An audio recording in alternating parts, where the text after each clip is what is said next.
Well, welcome everyone to the RIPA board meeting. This is the first full board meeting of the year. And I will call the meeting to order.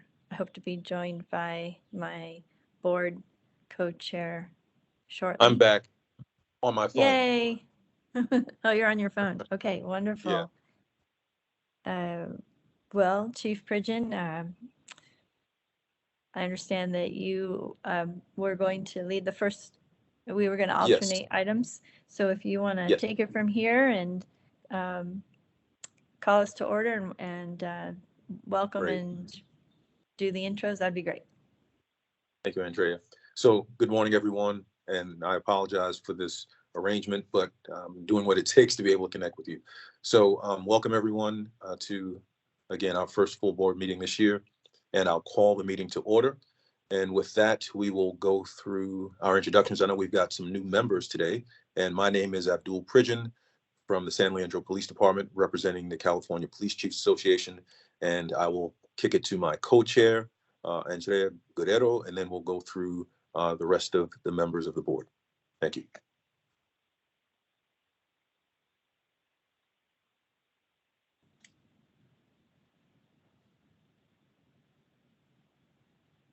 Andrea, and you could introduce yourself, and then we'll go.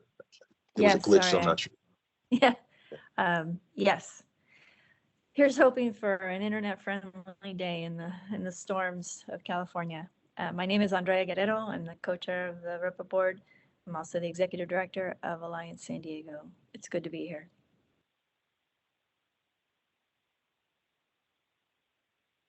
And how about Brian?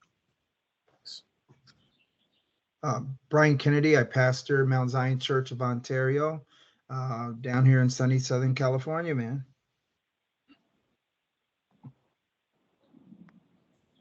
LaWanda Hawkins, Los Angeles, Justice for Murdered Children. Good morning. I'm Angela Sierra. I'm with the California Department of Justice, and I'm the California Attorney General's designee on the board. Good morning, DJ Kreiner, St. Rest Baptist Church, Fresno, California. Morning, Melanie Ochoa, she, her. I'm Director of Police Practices at ACLU of Southern California.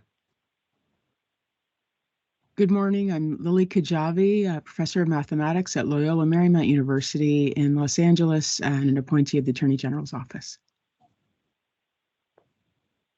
Good morning, Manju Kulkarni, Executive Director of AAPI Equity Alliance, co-founder of Stop AAPI Hate, joining from Los Angeles, and thank you.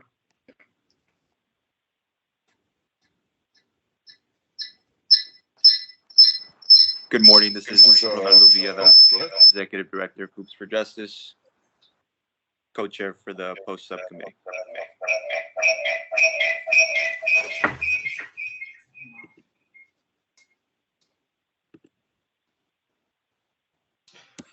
Bill Armeline, I'm the director of the Human Rights Institute at San Jose State University and criminal justice chair for NAACP San Jose, Silicon Valley.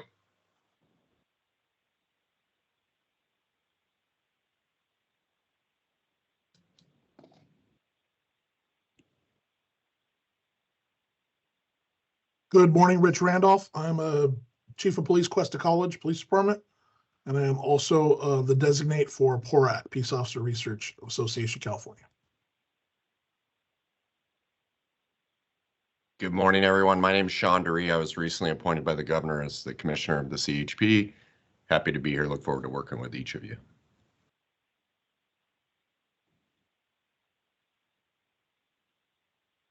Good morning, everyone. My name is Yasmin Abed. I'm the Community Engagement Coordinator with the Commission on Police Practices at the City of San Diego.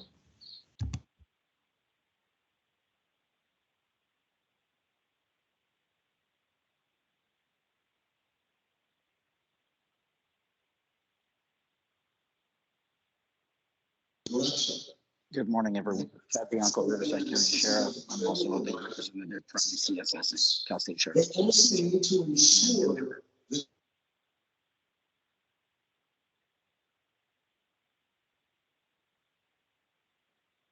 Is there anyone else who hasn't introduced themselves as a board member? Okay, thank you.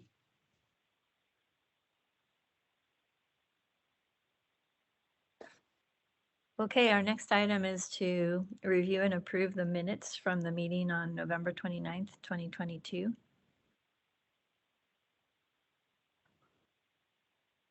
And I will entertain a motion. Board Member LaWanda, I second it. I think we need a motion. Do you want to make the motion, Luana? Board Member LaWanda, I'd like to make the motion to approve the minutes. Okay, thank you. And Pridgen, I'll second. Great. Department of Justice, do we need to do a roll call vote on this? Or how do you want to run the voting today? A voice vote is fine. Okay. All board members approving the minutes? Aye. Say aye. Aye. Aye. Aye. Aye. Aye. Aye. Aye. Anyone opposed? To one of our issuing agencies, I believe once. I think it was one time where we had Hearing none a meeting opposed. We do hear all noise on the line, so decided- be sure to mute your, yes, thank you, your line. Any who are abstaining?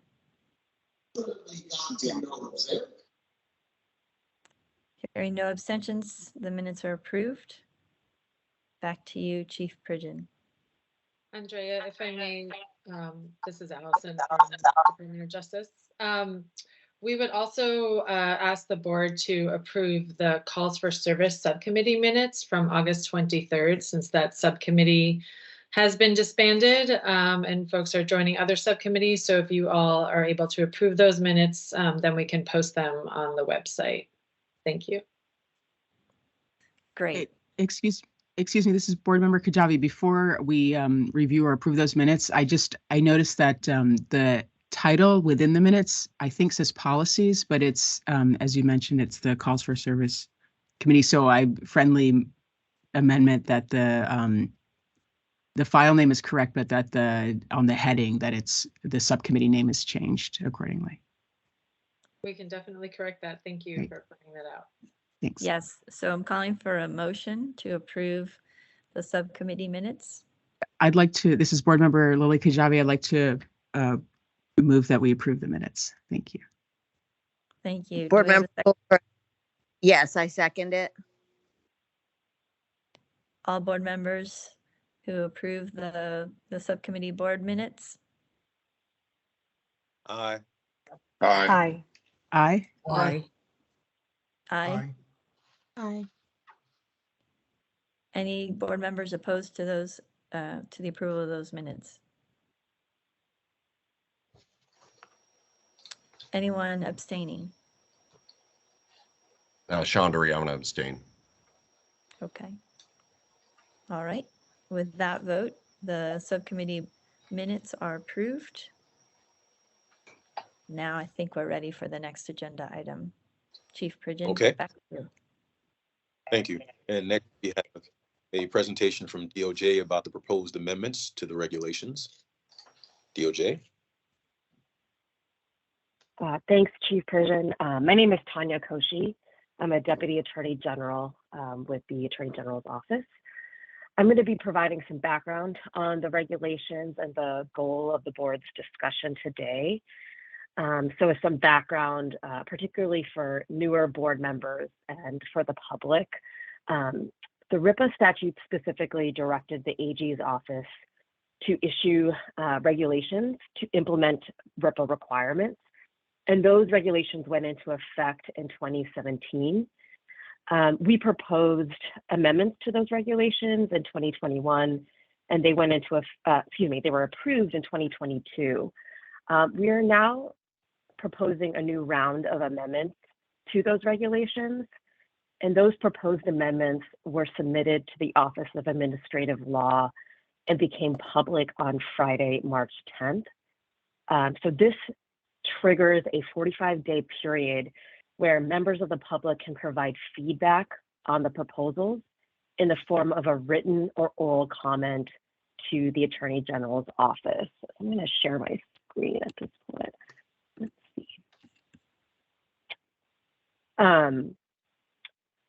So I might have mentioned this, but just in case, our office is holding a public hearing on Thursday, April 27th at 12 on the regulations, where members of the public can provide oral comments. And today, I'm going to summarize those proposals, and then the board will be able to discuss those proposals. And board members can provide specific feedback and vote on that feedback, if any, that they would like to give the Attorney General's office. The board will also select a person who can provide that feedback on behalf of the board as an oral comment at the April 27th hearing. That hearing will be online on Teams, and we can start the hearing by having that board member provide an oral comment on behalf of the board, and then that board member can leave if they wish. I do want to note for the public that the public comment agenda item for this meeting, I think it's agenda item 6, is not where members of the public would provide comments on the regulations directly. You can use that time to respond specifically to the board's discussion on the proposed regulations. But if you want to make your own comment to the regulations, please submit a written comment to our office, or you can provide an oral comment on April 27th. So the link that I'm sharing at the bottom of the screen provides more information on how to provide comments to the regulations. Our office will consider any and all comments, including any comment that the board will make when it finalizes the proposed regulations. Excuse me. So now I'm going to summarize the proposals. And I just want to note at the outset that we presented these proposals to the Stop Data Analysis Subcommittee, and that subcommittee had no edits to these proposals. Okay. I wanted to, not sure how to end the sharing of this. Oh, stop sharing. Okay. I'm just gonna bear with me while I find the next slide to share with you all.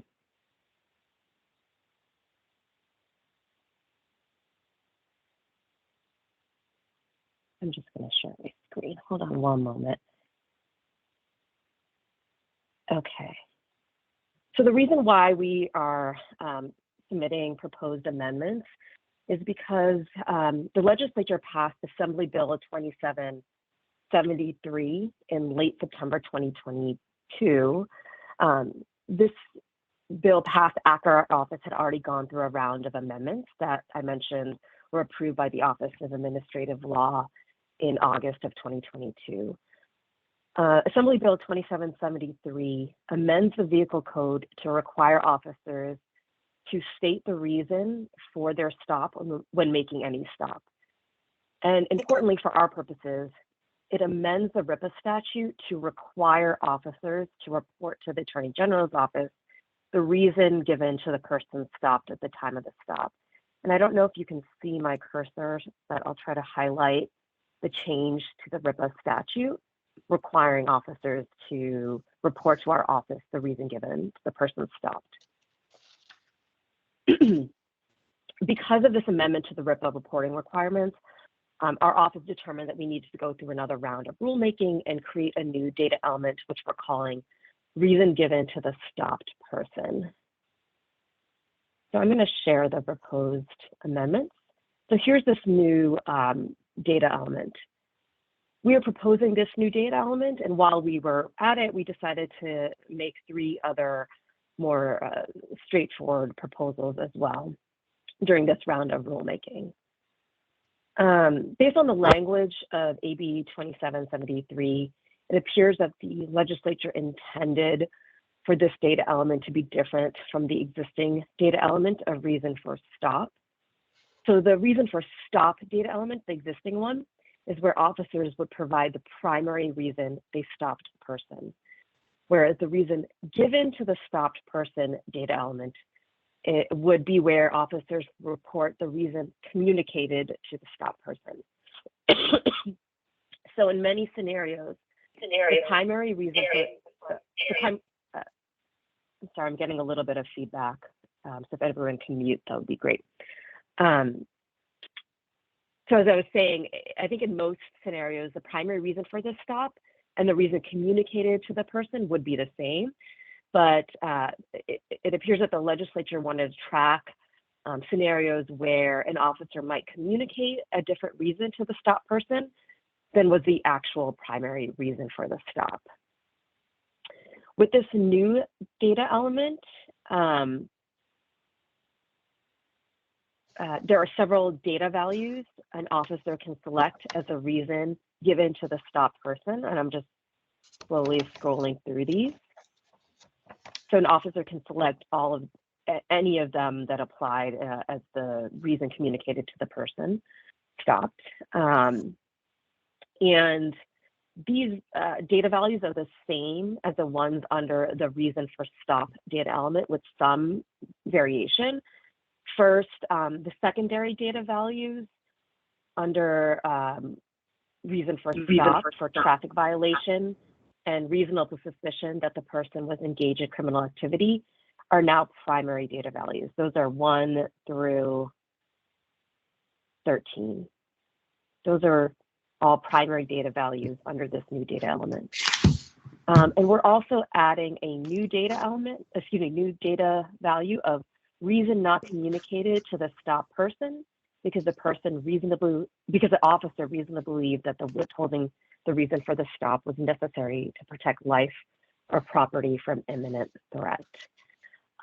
This data value was added to track language within AB 2773, which provides an exception to the general requirement that they must communicate the reason for the stop. They don't need to under the vehicle code if they reasonably believe that withholding it was necessary. We're also requiring officers to provide a brief narrative under the existing narrative field under reason for stop. If they communicated a different reason to the person that is the actual primary reason, or if they did not communicate a reason for the stop, we're proposing that the officer explain this, the reason why they did not communicate this in that narrative field. Finally, we're adding, language both for this data element as well as the existing data element of reason for stop, just explaining the distinction between the two to provide further guidance for officers. So that's the primary proposal that we're putting forth. The next proposal relates to the reason for stop data element, and specifically to the data value of traffic violation. Our research center has observed that officers, when there isn't consistency in how they select the secondary data values of moving violation, equipment violation, and non-moving violation if they select traffic violation as the primary reason for stop. So as one example, the research center has observed entries where for failure to display a license plate correctly, and observed that officers have characterized that stop as either moving, non-moving, or equipment violation. There's no consistency there. So to provide further guidance to officers, we're proposing adding these parentheticals that just provides definitions of each type of violation, and also guiding officers into selecting the type of offense that most closely applies, or the type of violation that most closely applies. And these definitions were also vetted through the Stop Data Subcommittee as well. In addition, one thing that we've observed is that when officers select a traffic violation under the existing regulations, they're only required to characterize a traffic violation as moving equipment or non-moving when the stopped person is a driver. But in practice, officers are characterizing those traffic violation stops as one of these 3 secondary data values, regardless if the stopped person is a driver. So they do this for a driver or a pedestrian. So because of what is happening in practice already, we are proposing just striking the language when the person stopped as a driver. So in other words, officers would just select or characterize a traffic violation stop as moving equipment or non-moving violation, regardless of the status of the person stopped. And that is just to mirror what is already happening in practice. Finally, our last proposal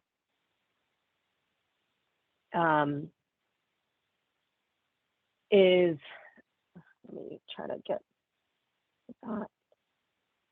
Our last proposal is in the middle of subdivision H.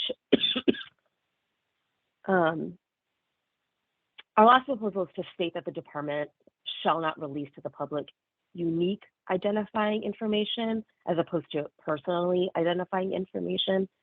This language is amended to, or is proposed to be amended to conform to the RIPA statute language. So as background, the RIPA statute specifically states, quote, notwithstanding any other law, the data reported shall be available to the public except for the badge number or other unique identifying information of the peace officer involved, unquote. So the original 2017 regulations tracked this language. Our 2022 amendments included the language changing this from unique identifying information to the larger category of personally identifying information. But after the Office of Administrative Law approval of the regs, we realized that this language needed to be consistent with the statute. So we're just reverting back to the 2017 regulations, which, like I mentioned, tracks the RIPA statute language. So those are our proposals. And so now the board can just discuss these proposals to the extent that you have any feedback on those proposals and want to vote on particular comments that you wanted to provide to the board, excuse me, to the Attorney General's office. This is the time that the board would do that. Excuse me. And then the board would also select a person to speak on behalf of the board and provide that comment as an oral comment at the April 27th, 2023 hearing at 12 p.m.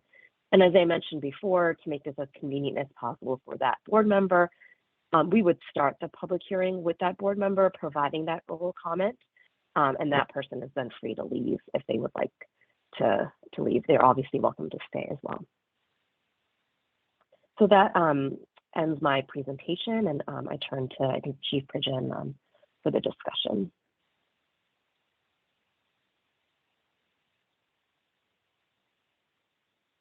Thank you. So now, is there any discussion related to the proposed changes?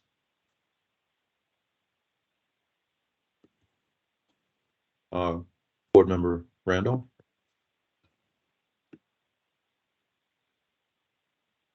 Thank you. This is specifically for DOJ.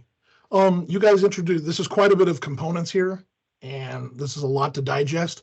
RIPA every year, sitting in a room with peace officers that are constantly doing this data entry. I'm wondering if you guys tested this out at all with any agencies, excluding the tier 1. Stay away from LAPD, LA Sheriff. I'm just talking your agency 40, 50 sworn. I'm just talking about sitting down with them, watching the drop downs as this.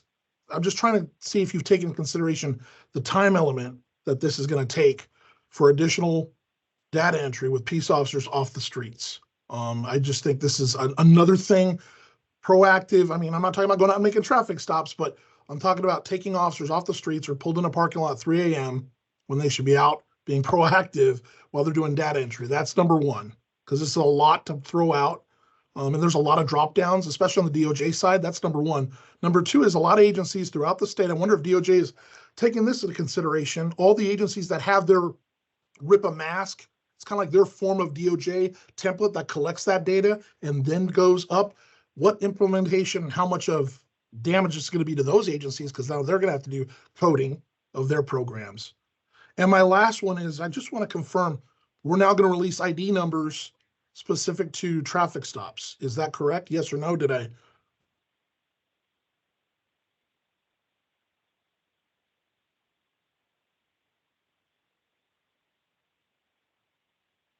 Hi, Nancy. Hi, Rich, how are you? How are you? So no, we are not releasing ID numbers. Got it. Sorry. That is not happening. Those are under the regulations. And then in response to your question, yes, not necessarily. We did do a pilot program before we ever did RIPA data collection. We do ride-alongs with officers in other capacities and have them, seen them fill out the RIPA data form. And to your point about the extra data elements, just want to make this very clear.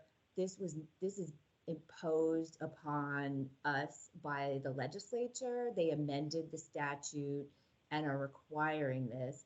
And we are trying to minimize the impact to law enforcement by trying to mirror those same data elements that were already there in the reason for stop category.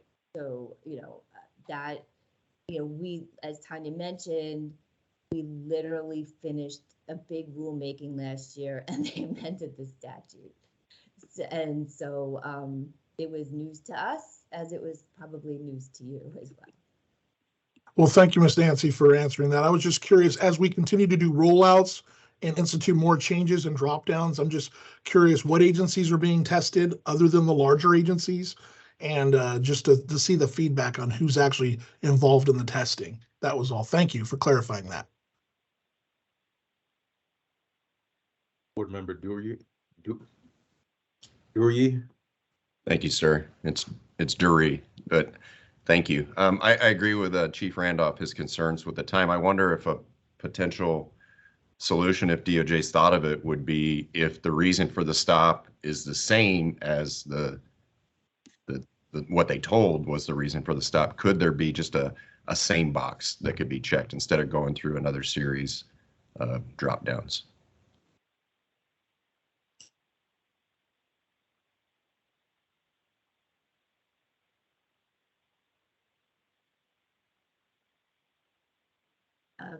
Thank you, Commissioner. Yes, it's certainly something that the board can discuss and DOJ can recommend or can evaluate. And if that's something that the board would like to recommend as one of their proposals, we would certainly that as a possibility.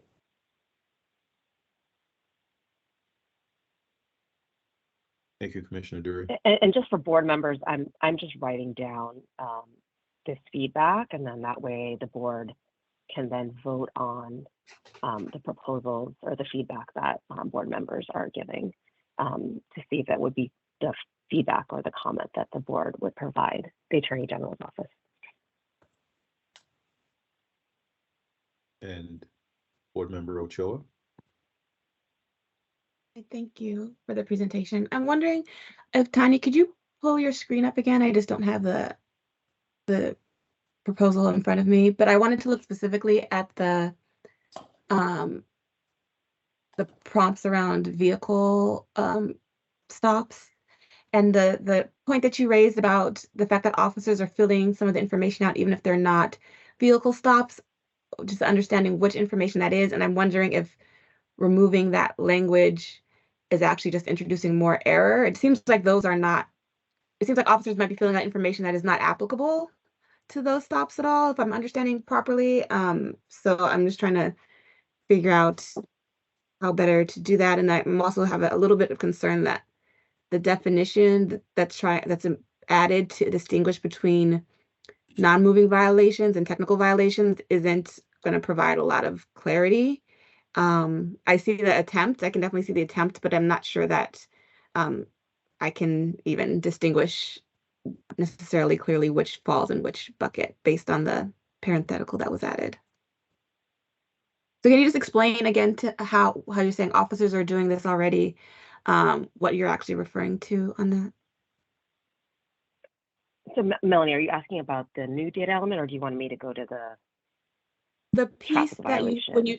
Yeah, the traffic violation section, when you struck out, this only applies if the stop person is the driver. Will do. Okay, so we have the existing data element of reason for stop.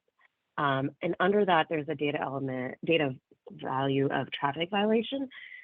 So if an officer stops the person for a traffic violation, that's the primary reason for the stop, they would select traffic violation. And what's been happening in practice is that in all stop entries, officers go on to characterize that stop as either moving equipment or non-moving, regardless of whether or not the stopped person is a driver.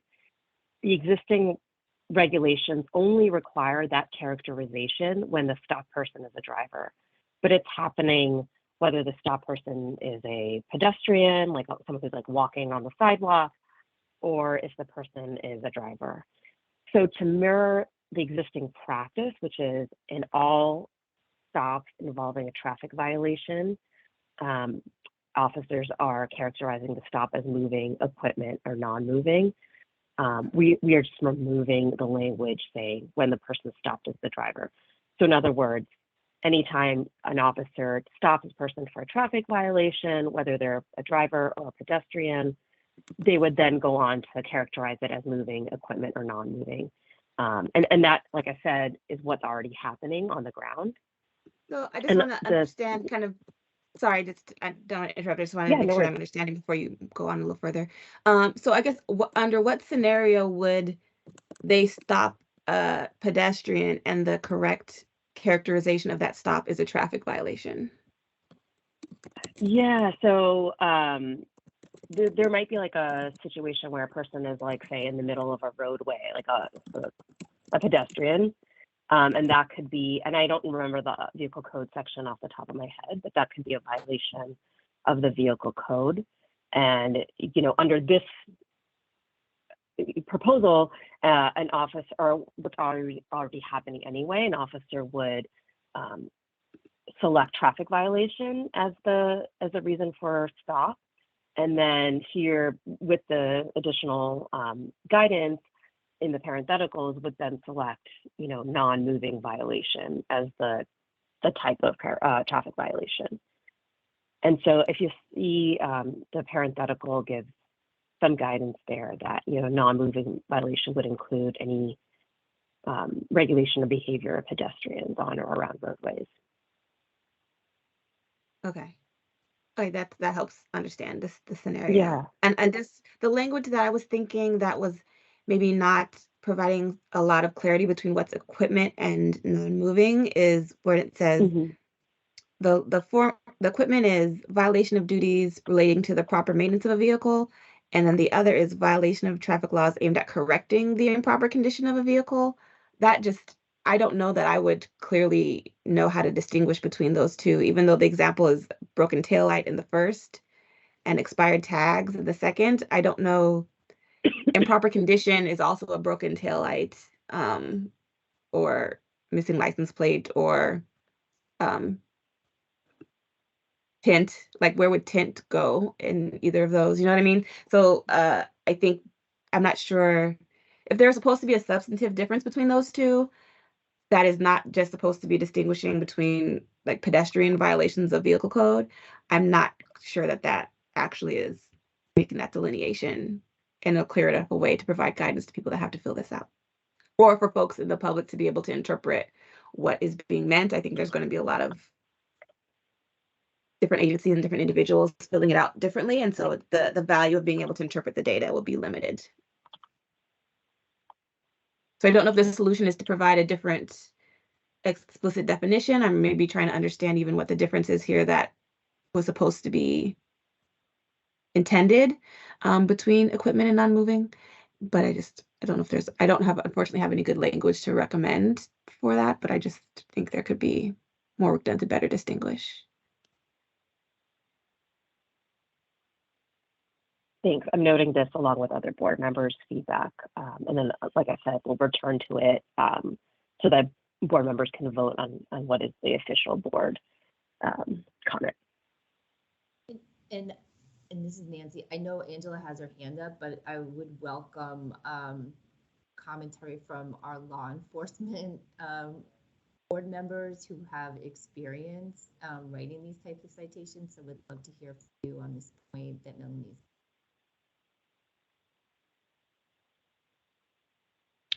I could speak to some of that, I think.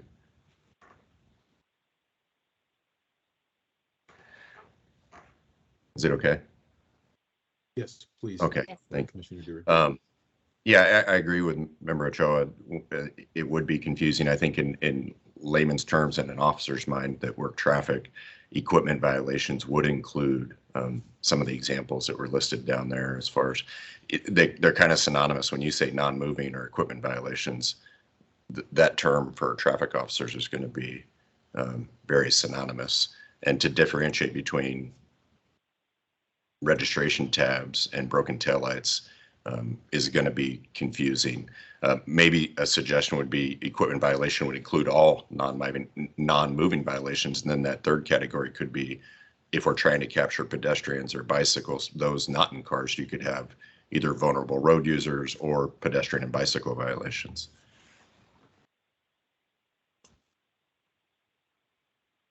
I'll just pipe in from a data perspective. That would be a more useful distinction as well.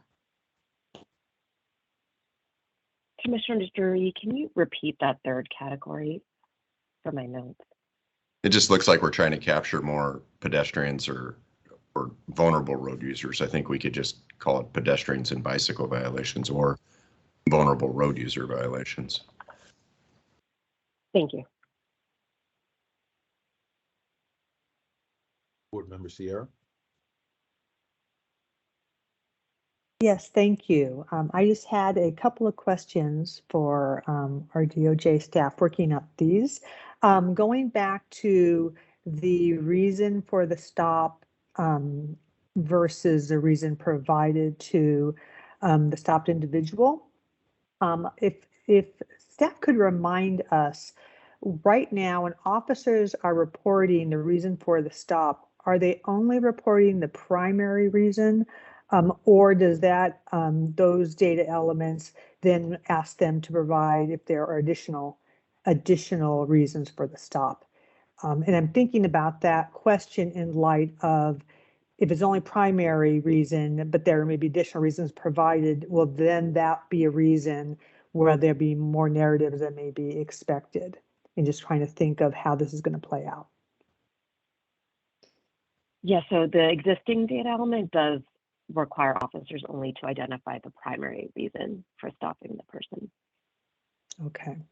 Okay. So if in that situation, if an officer has a secondary reason and does communicate that to the driver, then that will be then captured in the new data element or in the proposed regulation.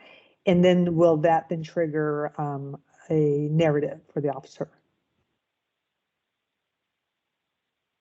Yeah, so if there was a primary reason for the stop and then the officer communicated a different reason to the person, either it's a secondary reason or just another communicated something different. If there is a difference between those two reasons, the primary reason and the one communicated, the proposal is that the officer would have to provide a narrative in the reason for stop narrative field, explaining why. And I would assume then that type of narrative could be, for practical purposes, very short if it was just a secondary reason provided. It's different in the way that it's capturing the primary reason. It's just an additional reason, correct? I'm sorry, I missed that last part. I was writing Okay, something that down. it's only different in to the extent that it's in addition to the primary reason. So an officer is communicating the same primary reason, but is adding additional reasons. that will just be, that could be captured in the narrative pretty simply, I would imagine. Yeah, and I would say like the scenario could be a number of things, right? Like an officer's communicating something different to the person, or they're only communicating a secondary reason. It's just meant to capture why there's a difference, and also providing something in that narrative field, explaining why there's a difference. Okay.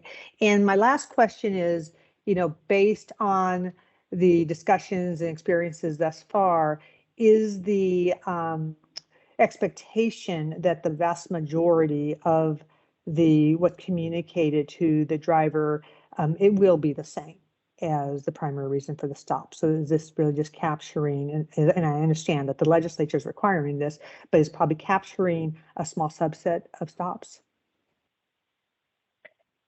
Yeah, I mean, we anticipate that, the officers would be communicating the primary reason to the person. And, from the reading of the language of AB 2773, it appears the legislature's intention in requiring officers to communicate a reason to the person is to curtail pretext stops where, an officer is stopping a person for one reason, but their primary reason is another one that they're not communicating. Yeah, but we do anticipate that in most scenarios, officers are going to be communicating the same reason, but there might be a number of scenarios where they wouldn't. Thank you. And Tanya, if I could just add that the legislature also changed the law effective January 1st of 2024 to require officers to provide the person stopped with the reason why the officer was stopping them. So yeah, so and I don't know that we know if the numbers, because we've never had this data element before, but there is a new component that is being added that requires affirmative, to be affirmatively telling the person that why the officer, so knows if the numbers, what they would look like, because we've never collected it. That is a new requirement as well. Great, thank you.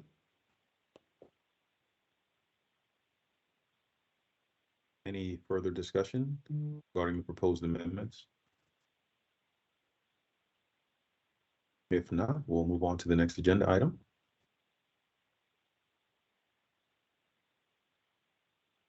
And I'll turn it over to Andrea. Yes, hello.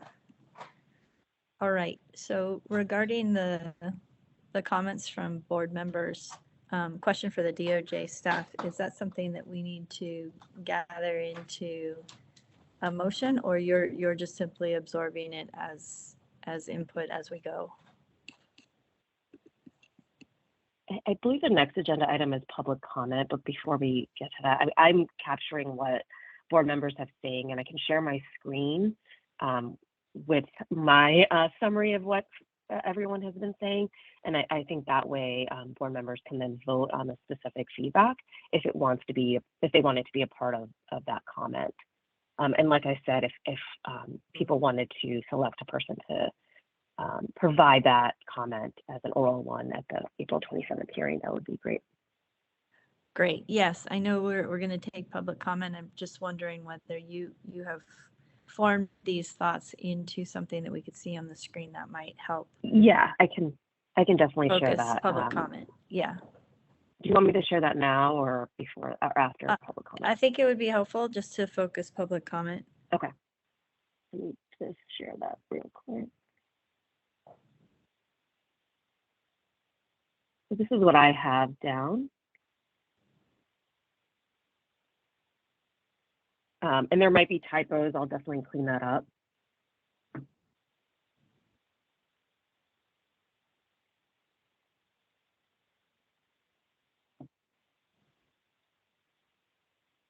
I also wanted to note that, to the extent the board wants to, instead of providing this as an oral comment on April 27th, there is time to put this in the form of a letter if the board wanted to select a person to work with the DOJ office to put together that letter with this feedback kind of cleaned up in that letter. So you have two options, either doing this as a letter or providing it as an oral comment. With a prior round of rulemaking, we did it as an oral comment. The board did it as an oral comment, but a letter is also an option. Okay, thank you. So as we proceed to public comment, the board has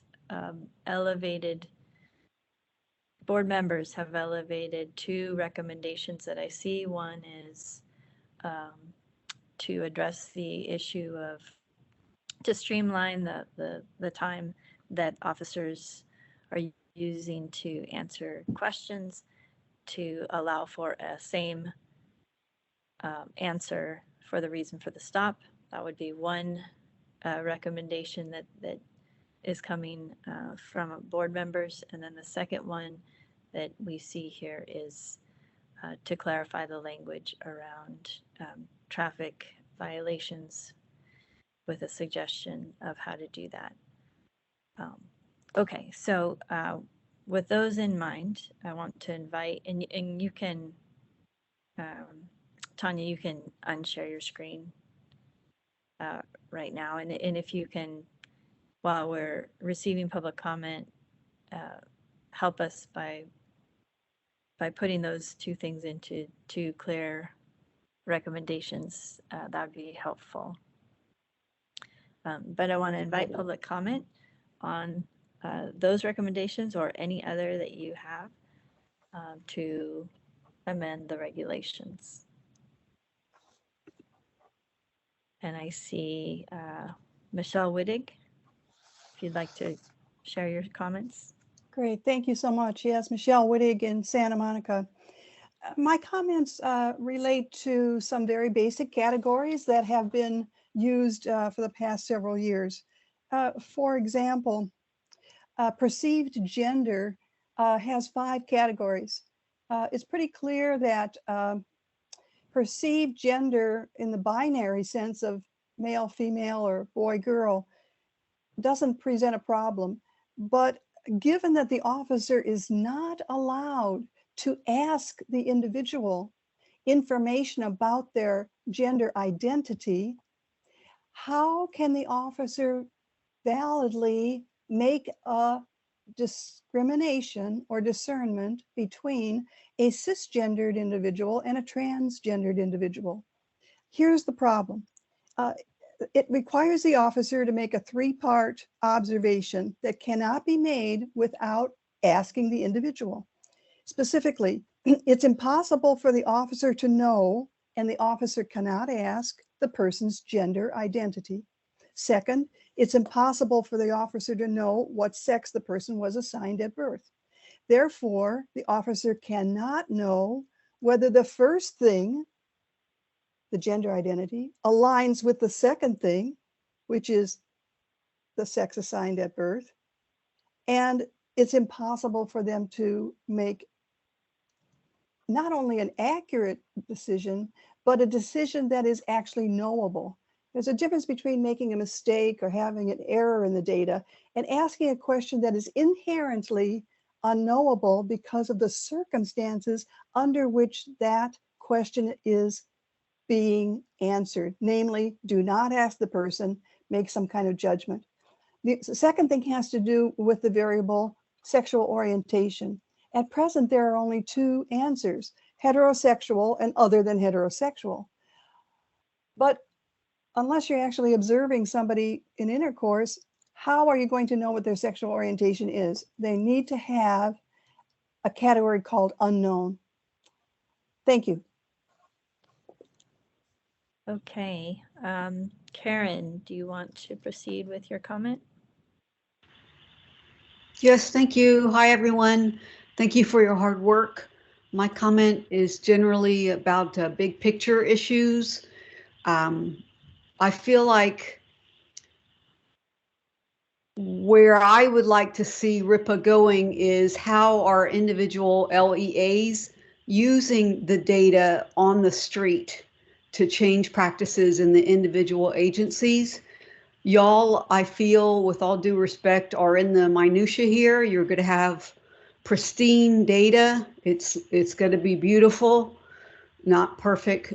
And it's not going to be used by the actual LEAs, from what I'm fearing. So the time that you spend on creating more perfect data is a track that doesn't necessarily impact how the individual LEAs use the data on the street. The Open Justice data set that's available right now is a vast, vast data set that I would suggest is not going to be utilized to its full extent. And I wanted to encourage RIPA in your important and hard work to be thinking about how you might actually think about how individual LEAs are using the data on the street in practice with their agencies. Thank you so much. Thank you, Karen. Yeah, I think right now we're focused on any comments related to the amended regulations, which we have to amend because of the statute, the new law. So if there are additional public comments that are focused on that question, that would be helpful right now. And I'll call for any additional comments from Northern California, from the public. From Central California. From Southern California.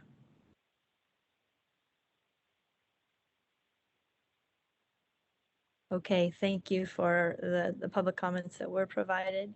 Back to you, Chief Pridgeon. Thank you very much. And next, DOJ, I'm not sure if you've had an opportunity to clean the language up on the amendments and pull that up on the screen so board members have an opportunity to review it before we vote on it. Thank you.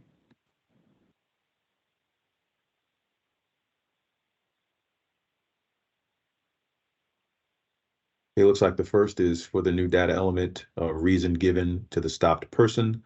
The board proposes adding a data value of same as the primary reason reported under reason for stop to account for scenarios where an officer's primary reason for the stop, as reported in the reason for stop data element, is the same as the reason communicated to the stopped person.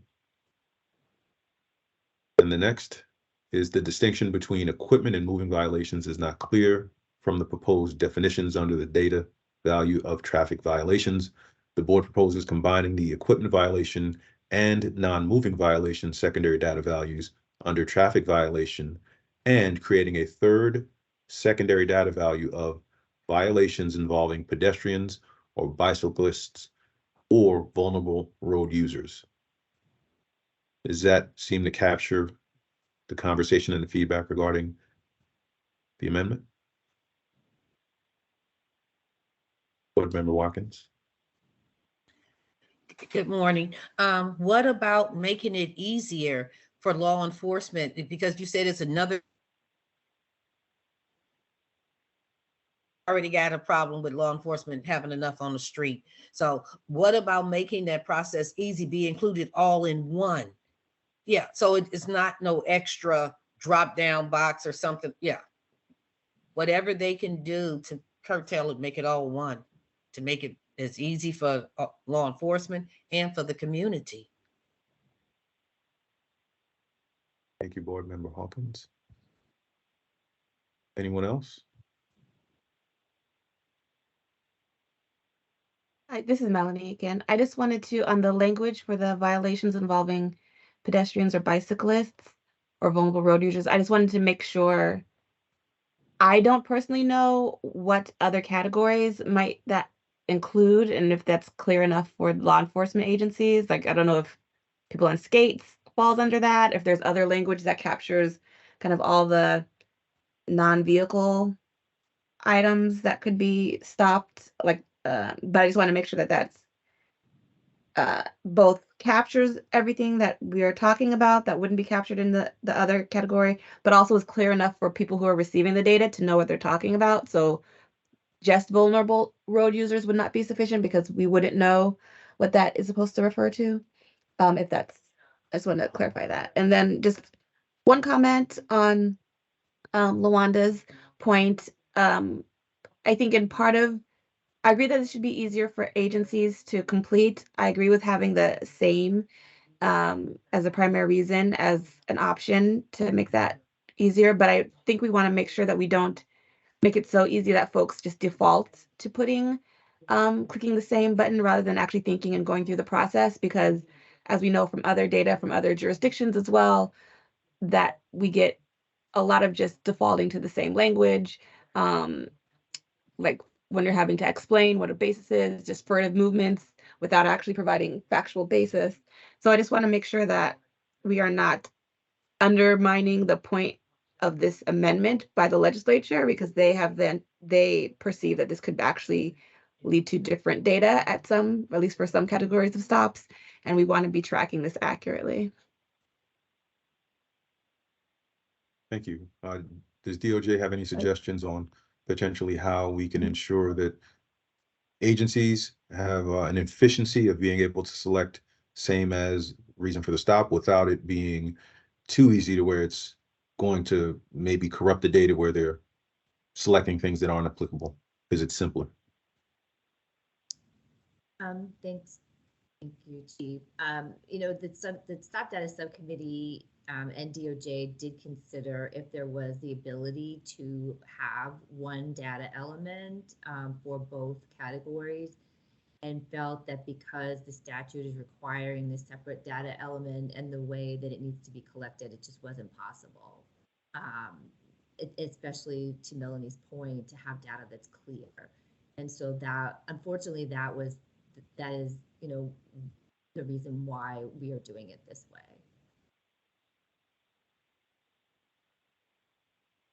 And for violations involving pedestrians or bicyclists, should we expand that to include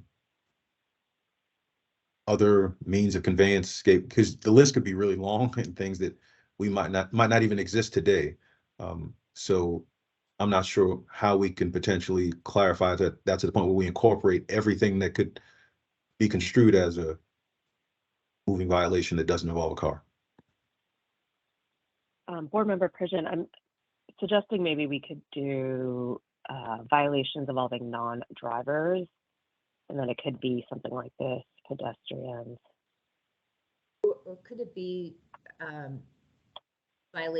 traffic violations that do not involve vehicles, essentially? Or I guess is a bicycle considered a vehicle? Right, that's right. Involving, not involving. While we think that over, I'll just take, it looks like a couple of hands are raised. So Board Member Randolph. Thank you, Board Member Pridgen. I just wanted to thank the entire committee. I know normally I don't say thanks to everyone for actually opening this dialogue. I just kind of glanced at DOJ for a while, and right now you're at 7 pages of your current infrastructure for one traffic stop with 2 people in the vehicle. 7 pages. That's not including your drop downs. If you want me to calculate that, I could do it as well. That was it. Thank you so much. Board Member Kajabi. Thank you. I just wanted to comment briefly about this idea of categorizing driver, pedestrian, and so on. I think it's very important that driver is its own data element and pedestrian, but also bicyclist, because there have been studies of how in particular bicyclists are what kind of stops they experience, and also because there's specific code, I'll say legal code around bicycles. And then but I appreciate the comments about skaters, I don't know, hoverboards. We're going to see all kinds of other vehicles, and I don't think we should create a longer list. Maybe there is some motivation to have another category, and then other, for better or for worse, is going to combine some motorized or conveyance and folks on skateboards and so on. And so that just, at this moment, that would be my suggestion to that is in particular, I guess what I'm saying is to preserve bicycle and others categories and not just have it be vehicular and then non-vehicular. Board Member Kajabi, just to clarify, we still do have a separate data element called type of stop, and that includes, let me try to pull it up for folks, but it does include bicyclists or bike stop, I believe. I can't remember the exact language. So that won't be affected by this proposal. Here, I think we're just trying to figure out to the extent a officer stops a person for a traffic violation, how do you characterize that traffic violation? So it'd be right now it's moving, non-moving, or equipment. So just want to make sure that that's. Yeah, apologies if I misunderstood. I thought we were revisiting the type of stop in terms of, car and so on. I just, in general, I think it'd be valuable to keep car data, motor separate from bicycle data, separate from pedestrian, separate from others. And whether that is achieved through a different, maybe it would check that off in a different place is fine. Thanks for that clarification, Tanya. Member Ochoa, is your hand up, or is it from before? It was up just because I thought I remembered like many meetings back, there was, and again, I'm sorry, I don't have the actual full regulations in front of me, but a discussion of the use of maybe like a term like non-motorized vehicle or something like that. And law enforcement said that that was a term of art that actually had a definition that law enforcement is aware of, because we were discussing things like bicycles and bikes with motors on them and things like that. And they said that it was actually clear where that something like that fell because of this term, and that had an actual definition that law enforcement was aware of. So I don't know if we could use that same language and then put in the parentheses some of the examples so that folks who are not law enforcement are aware of what types of things those encompass. But that might be one way, because then it would also be consistent with language that I think is somewhere else in the regulations as well. Thanks, Board Member Ochoa. That reminds me that we do have a definition in the regulations of vehicle, which I added below just for people to see. Board Member LaWanda. Yes, I just want to I might have missed it. Where we put passenger, are they considered the pedestrian? Where is passenger? Because sometimes the passenger is given the ticket. So where are they?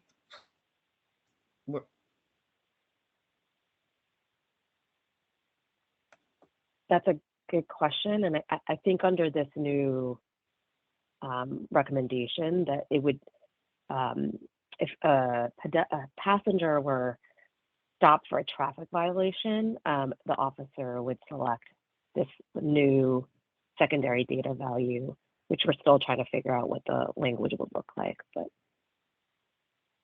yeah, and I think Tanya hit the nail on the head. There is a category for type of stop, and type of stop includes vehicle, pedestrian, and bicycle stop. So this is really a secondary, this is really relating to the type of offense. So if there is a vehicle stop and the passenger, it would be type of stop would be vehicle stop, and then there would be, if the passenger is the person being cited, there are secondary data elements for the passenger to be complete. And so if it is a pedestrian stop, we would know it's a pedestrian stop, but they might be cited with a vehicle code. So that is really the issue that we're grappling with here, is when you have either a vehicle stop and what type of vehicle code violation is a person being cited on?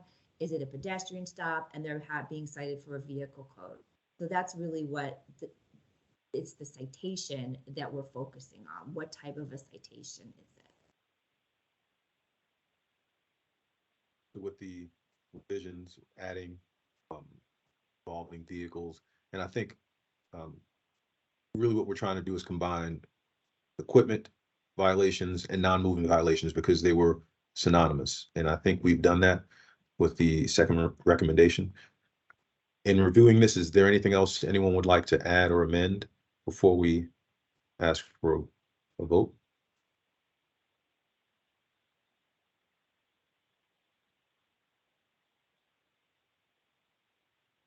So do I hear a motion to accept these two proposed amendments to the regulations? Chief Pridgen, may I propose doing each one separately? There might be board members who Okay. approve of one and not the other. Thank you. So, Board Member Dury?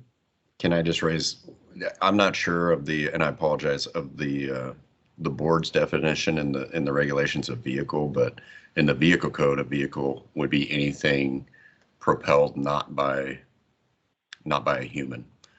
I don't know if those align. I'm just trying to make sure we're capturing everything in that second bullet. I just copied and pasted the regulations existing definition of vehicle, Commissioner Dury. Okay, so yeah, it's quoted the exact definition. So, okay, thank you. Okay. Yeah. Thank you. So with respect to the first recommendation for an amendment to the language, do I hear a motion?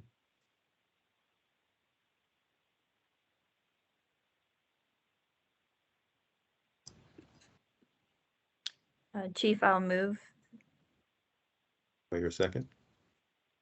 I'll second it. I was, All those in favor signify by saying aye. Aye. aye. Aye. Aye. Aye. Anyone need- opposed signify we by need a- saying nay. Sorry, Chief, we need a Roll call? Okay, on I'm this sorry. one Okay, because- Yes. hey, please proceed.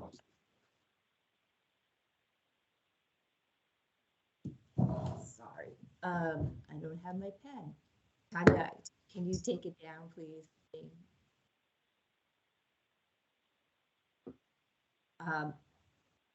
Member Guerrero, Aye. Member Sierra, Aye. Member Kennedy, Aye. Member Vang, Aye. Member Bianco, Aye. Member Dury, Aye. Member Kennedy, Aye. Member Hawkins, Aye. Member Ochoa,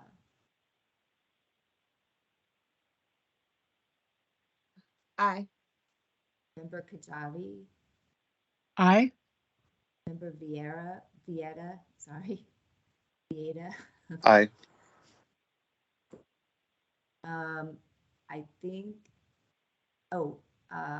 Member Randolph Aye. and Member Armeline. Aye. Did I miss anybody? Yes, this is Member Kulkarni. Aye. Thank you. So the motion passes unanimously. Thank you. Thank you. And now for the second proposed amendment, do I hear a motion?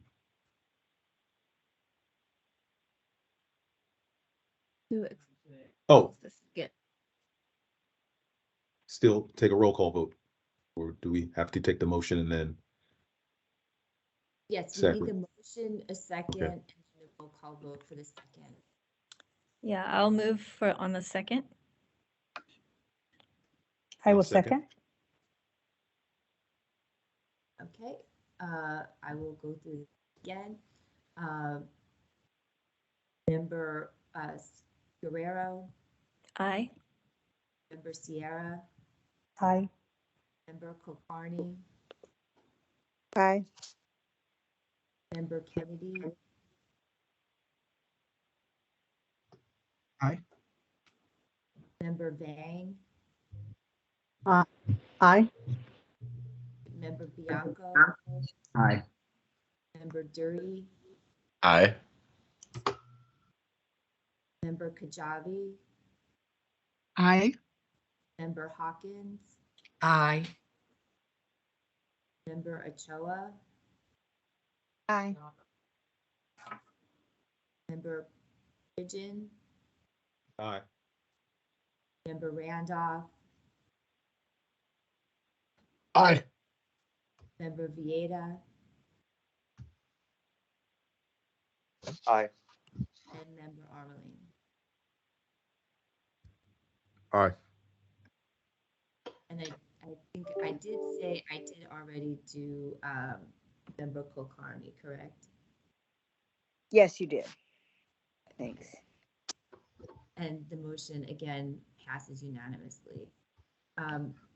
There is one more motion, Chief, and that would be who, if someone would like to present these recommendations at the April 27th public hearing at noon.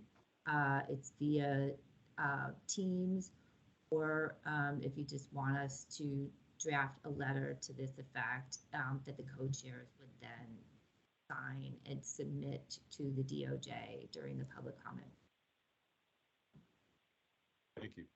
Is anyone interested in attending that meeting on our behalf and presenting amendments? Okay. Sounds like a letter is in order. Thank you. And do you mind doing a vote Uh, to present and- that to DOJ via letter with the co-chairs, the board co-chairs to finalize and sign the letter for. Would this one be a roll call as well, or? Yes. Okay.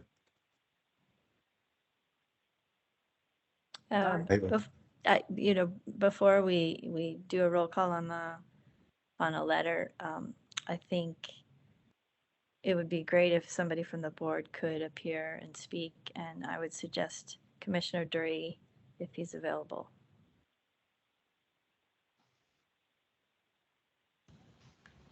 What was the date? It's April 27th. That's a Thursday, and it's at noon. And as I mentioned, we could start the hearing with the board member who wants to come with their oral comment, and then they're free to leave at that point. I'm looking at my.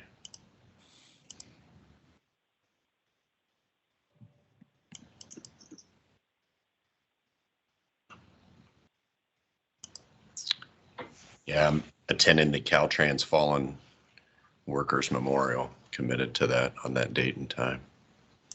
I'm sorry.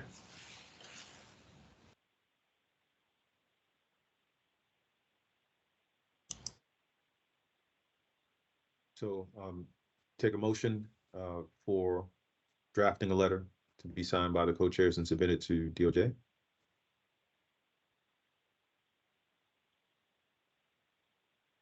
Anyone move? I will move. I'll second. Second? Okay, I will go down the list again.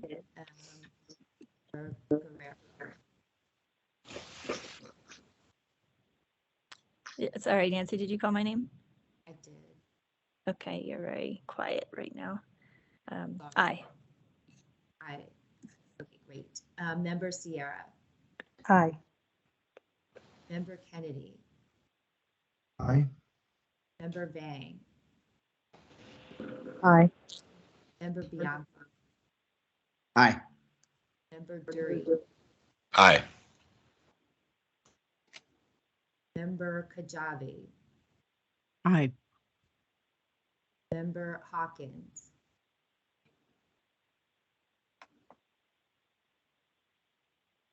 Was that an aye, Luanda? Yes, aye. Thank you. Had a member Kulkarni. Aye. Member Ochoa. Aye. Member Pridgeon. Aye. Member Randolph. Aye. Member Vieta.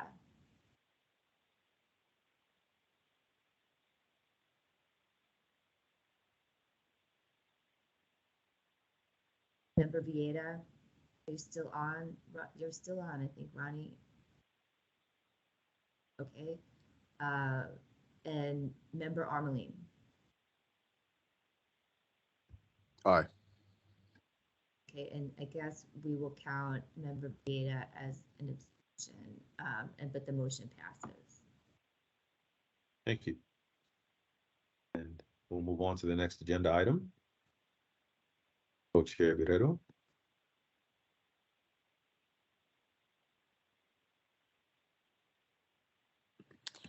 Okay. Believe we are now due for a break. We're running ahead of schedule. It's about 11:25. And we had programmed in a 15-minute break. So how about if we come back at 11:40? All right, see everyone at 11:40.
Okay, members are returning, but we'll wait a few more minutes.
It looks like we have most people back, and I know there are a few that their cameras aren't working.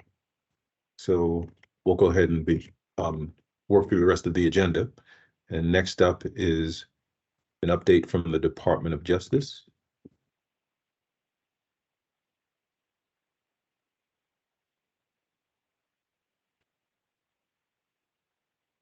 Allison, you're on mute. Okay, I muted and unmuted and now muted again. Okay.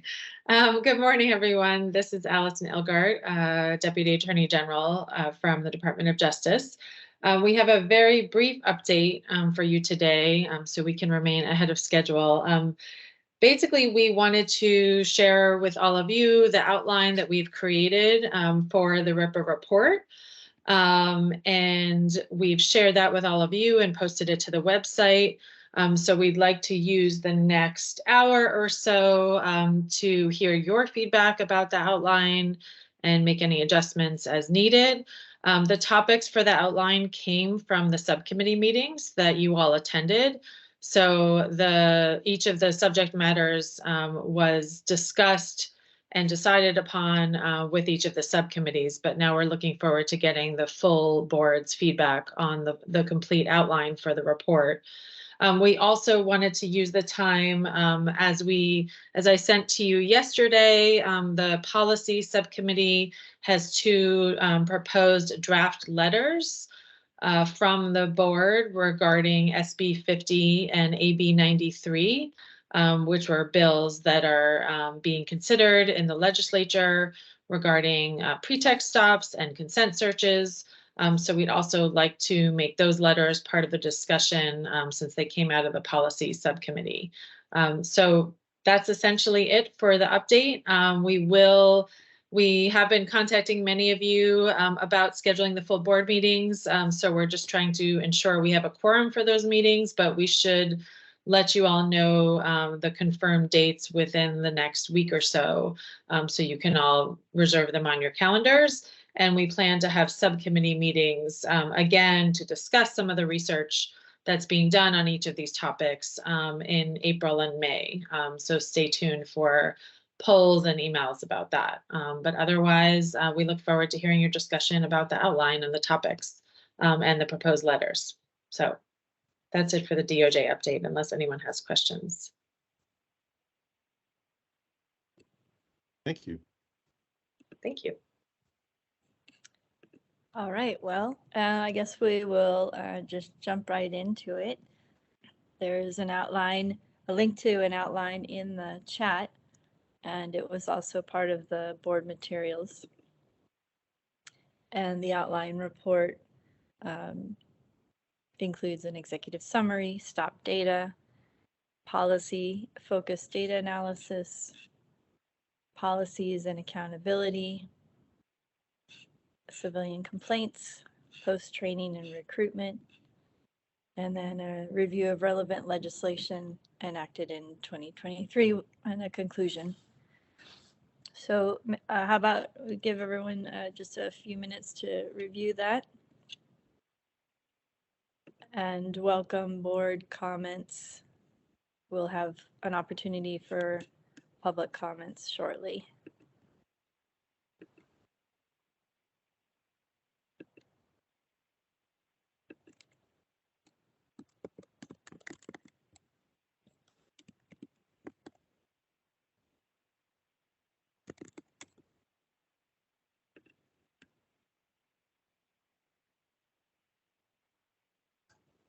How about we'll give everyone 2 minutes to review and then we'll start in.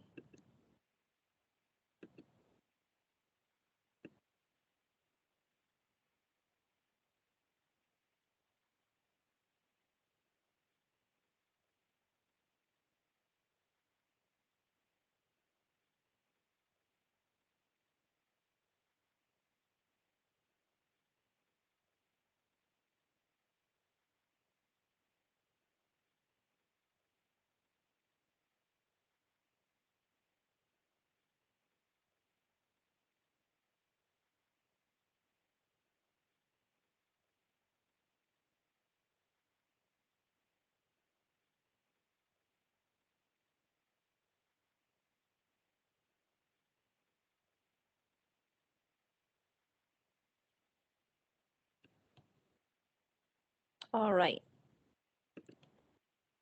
Well, I appreciate the work that all of the subcommittees did to provide the outlines for the sections that are in the report. And I welcome any comments that board members have on the report, on the outline.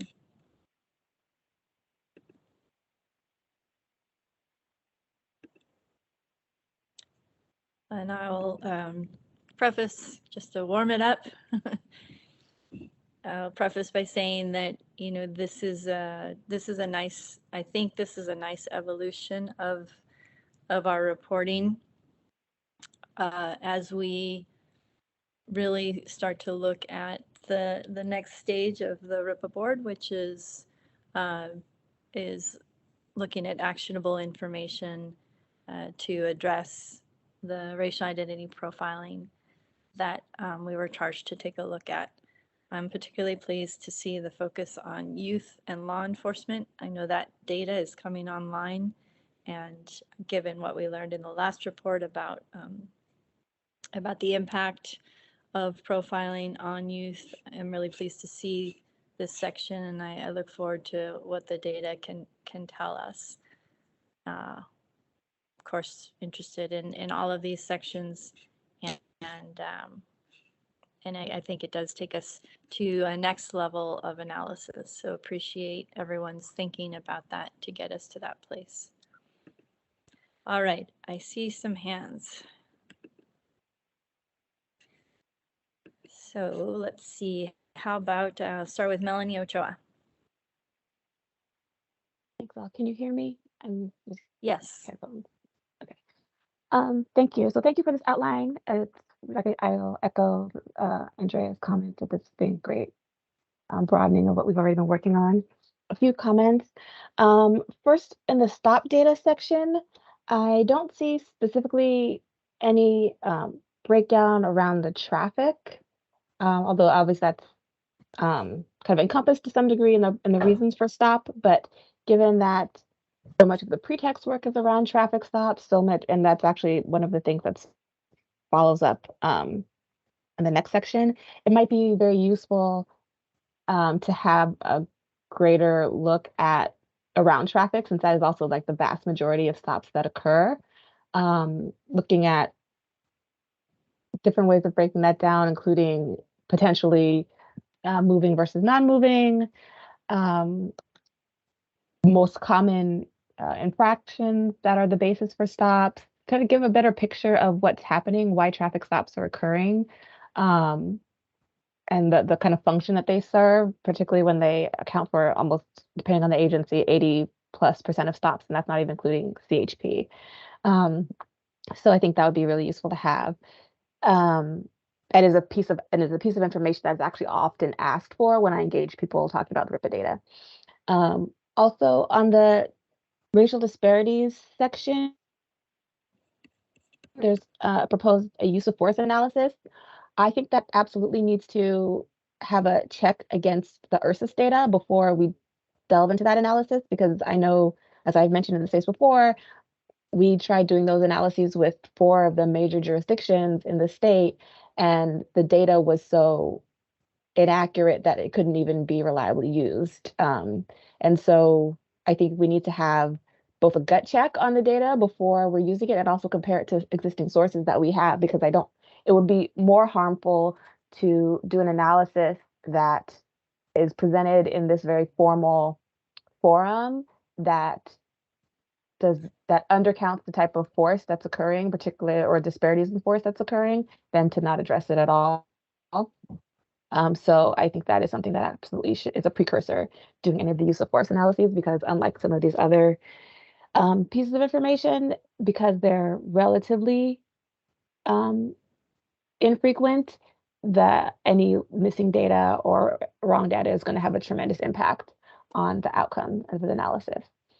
Kind of tied into that, I noticed that the policy and policies and accountability section, neither of those I don't see include discussion of the accuracy or accountability around accuracy of the data, which was something that we discussed at length in that subcommittee meeting, as was something that was very important for most subcommittee members to address. And again, I want to reiterate the need to engage with that. Again, this data is data that's being used in advocacy around the state. This is data that's going to be used in litigation around enforcement of the Racial Justice Act. This is stuff that is crucial to be right. And I think there needs to be engaging in the inaccuracies in the data and suggestions as to how that can be addressed by the agencies, by the jurisdictions, by the DOJ, and that needs to be encompassed in the policies and accountability section, or else we're just, I think this is the space that people would look to understand the accuracy of the data, and it absolutely needs to be incorporated in this document. And then my last comment is on the post section, which I don't see. One of the things that we had discussed including in that section was looking into post compliance with the law, and I don't see that in the outline, and that was absolutely probably one of the most important subjects that we discussed in that subcommittee meeting. And so just to flag that should be on this outline. And under that heading is we discussed at that subcommittee meeting the statutory obligation for posts to create guidelines, which they had not created with respect to racial profiling law, and also the material that they did have was out of compliance with some of the requirements and definitions provided by the law. So we wanted to make sure that, as post is the place that the legislatures were looking to see how some of these provisions that they're putting forth can be made real in terms of officers on the street. We need to make sure that we're really clear on where some of those things may not currently be in compliance, or that need to be really kept an eye on to make sure they stay in compliance, even as the law might progress and evolve. So those were the points that I wanted to make sure were added to the outline.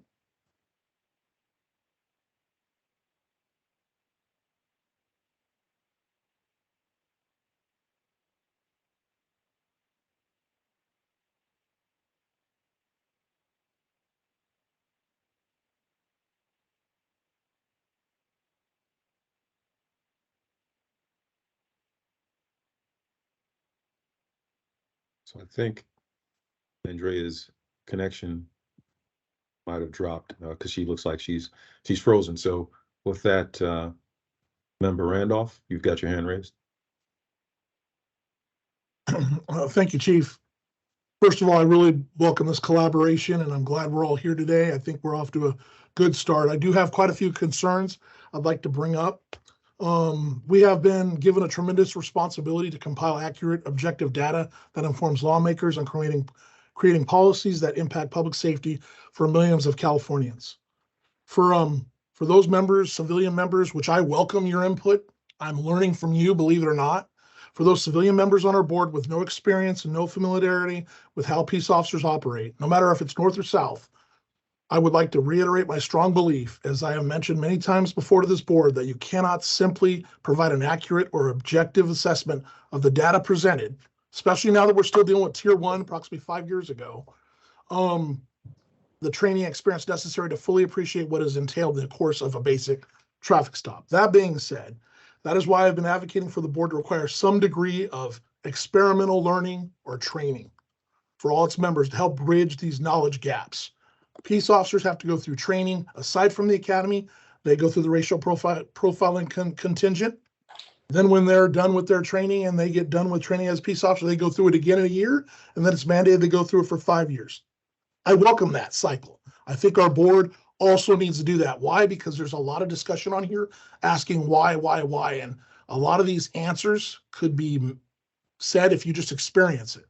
So a man who's actually went throughout the state, sat in a car and watched a peace officer do a RIPA entry, I understand. I'm asking members of this board, new members as well, and we've got sheriffs and we've got chiefs here that could make that happen, to go to the academy. Let's get you in a classroom. I'm willing to put my badge on the table for everyone on this call that we can make that happen. The members on this committee can make that happen. A ride along to witness a RIPA entry, visit a police academy, and actually meet an FTO and witness their facilitation to the officers in order to fully appreciate and understand the gravity of the recommendations that we're constantly talking about, because we're constantly changing it. And furtherance of our charge as mandating by the legislator, each and every board member has a vested interest in learning more, because we're making our peace officers do it. We're making our supervisors do it. We should be doing it as well. Not only would these kinds of educational opportunities support the board's function, they would also go a long way towards demonstrating to law enforcement professionals that this board is truly interested in objectivity, as opposed to advocacy. That being said, receiving hundreds of pages of documents or just this information right alone 2 days before, a week before, everyone here's got jobs, makes our progress rushed and haphazard. How can anyone possibly meaningfully engage in this process with such little lead time? And I thank the DOJ staff. They are definitely professional, on point.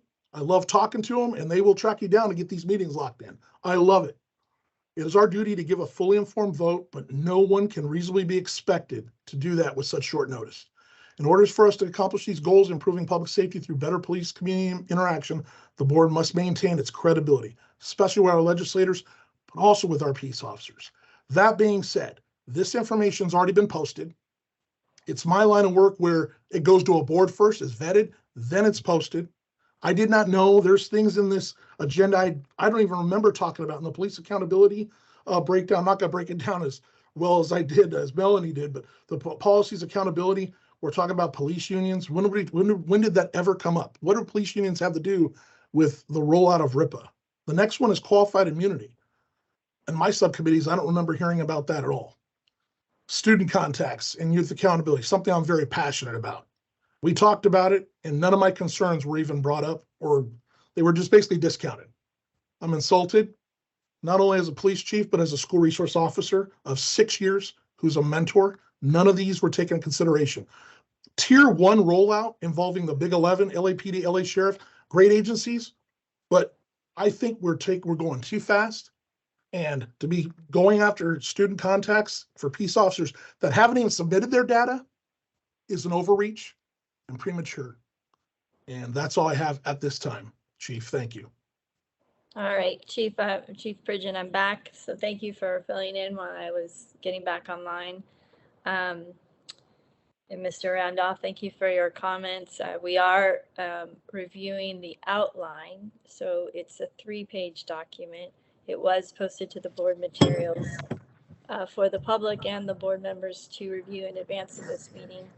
And we welcome all board members to provide proactive, constructive suggestions to what the outline should include.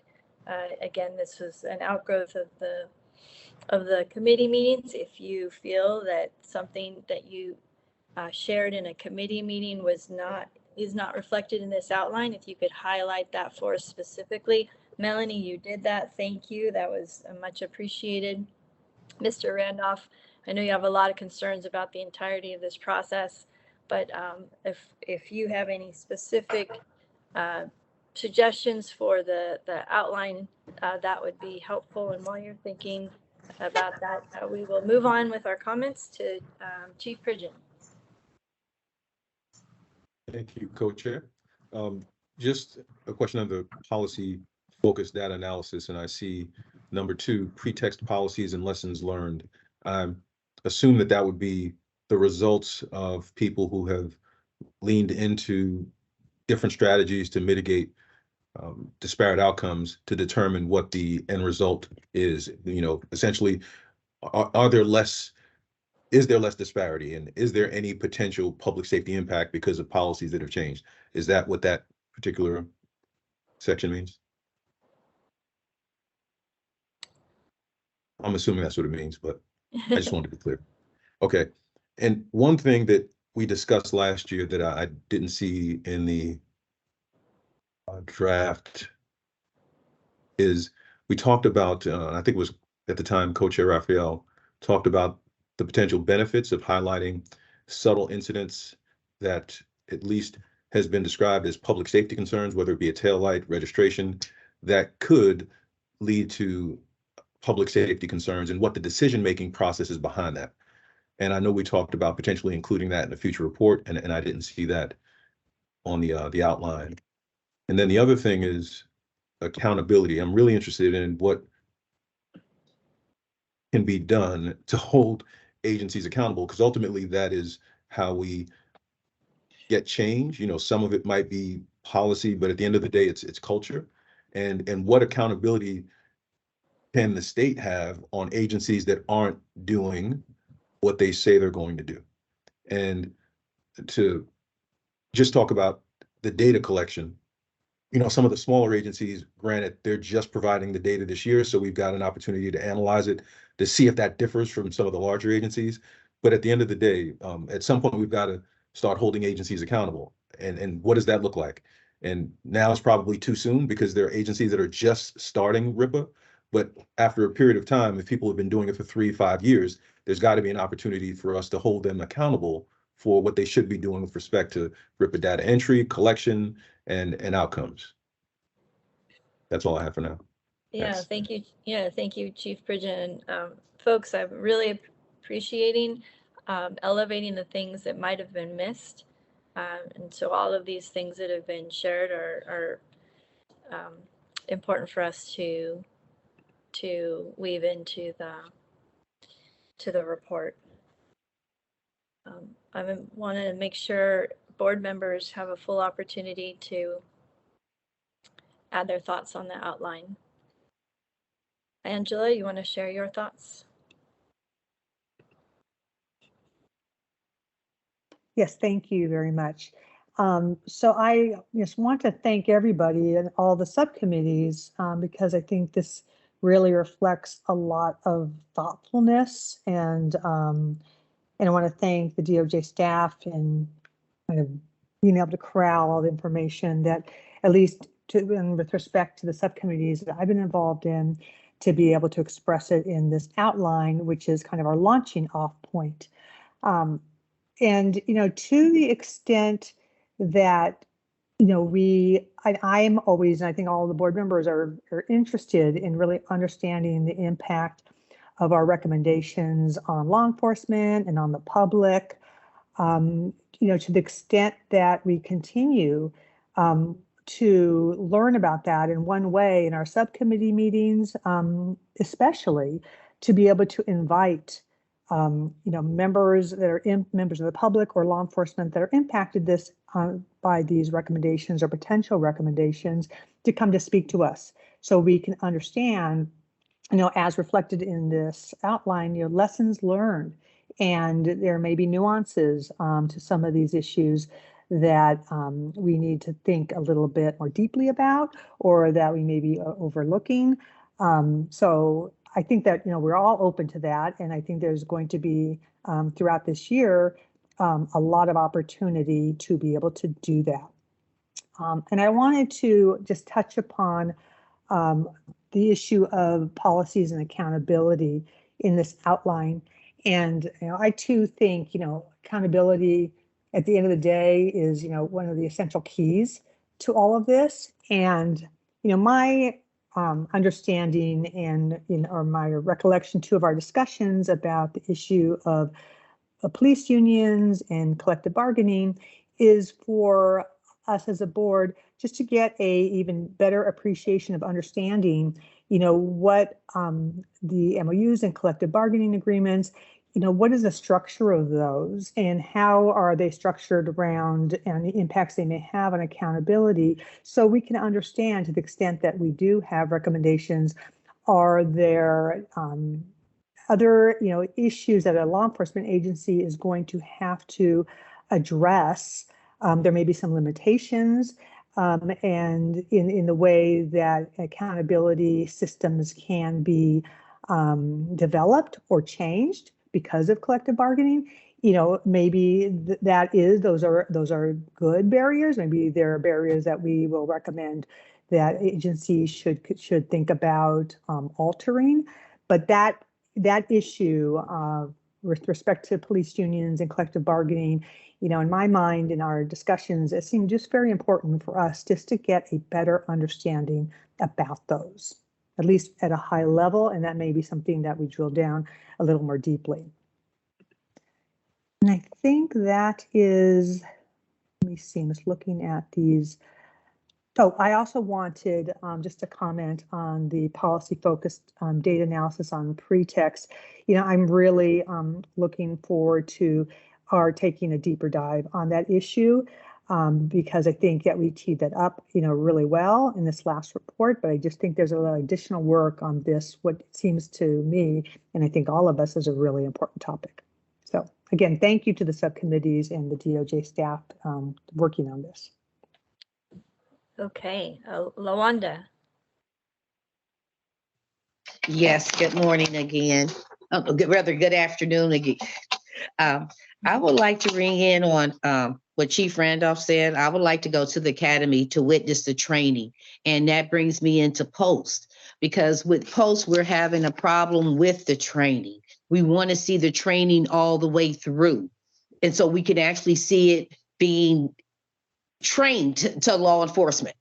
And we can actually see them out on the street actually implementing it. And so we have asked for that in the POST, and we're asking for that. But we also need some assistance. We're asking for the board to write a letter to POST and the Museum of Tolerance regarding the update on the training.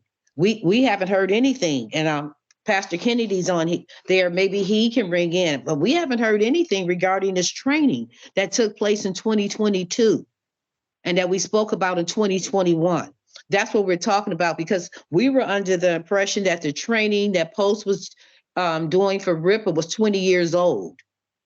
So we're concerned if anyone was trained this year in 2023 with that old 20-year training. What law enforcement agencies? And so we would like to be part of that. Like what Chief Randolph said, we would like to see it all the way through. We, as a RIPA board member, I would love to. So then I can go back to the community and say, I've seen it all the way through.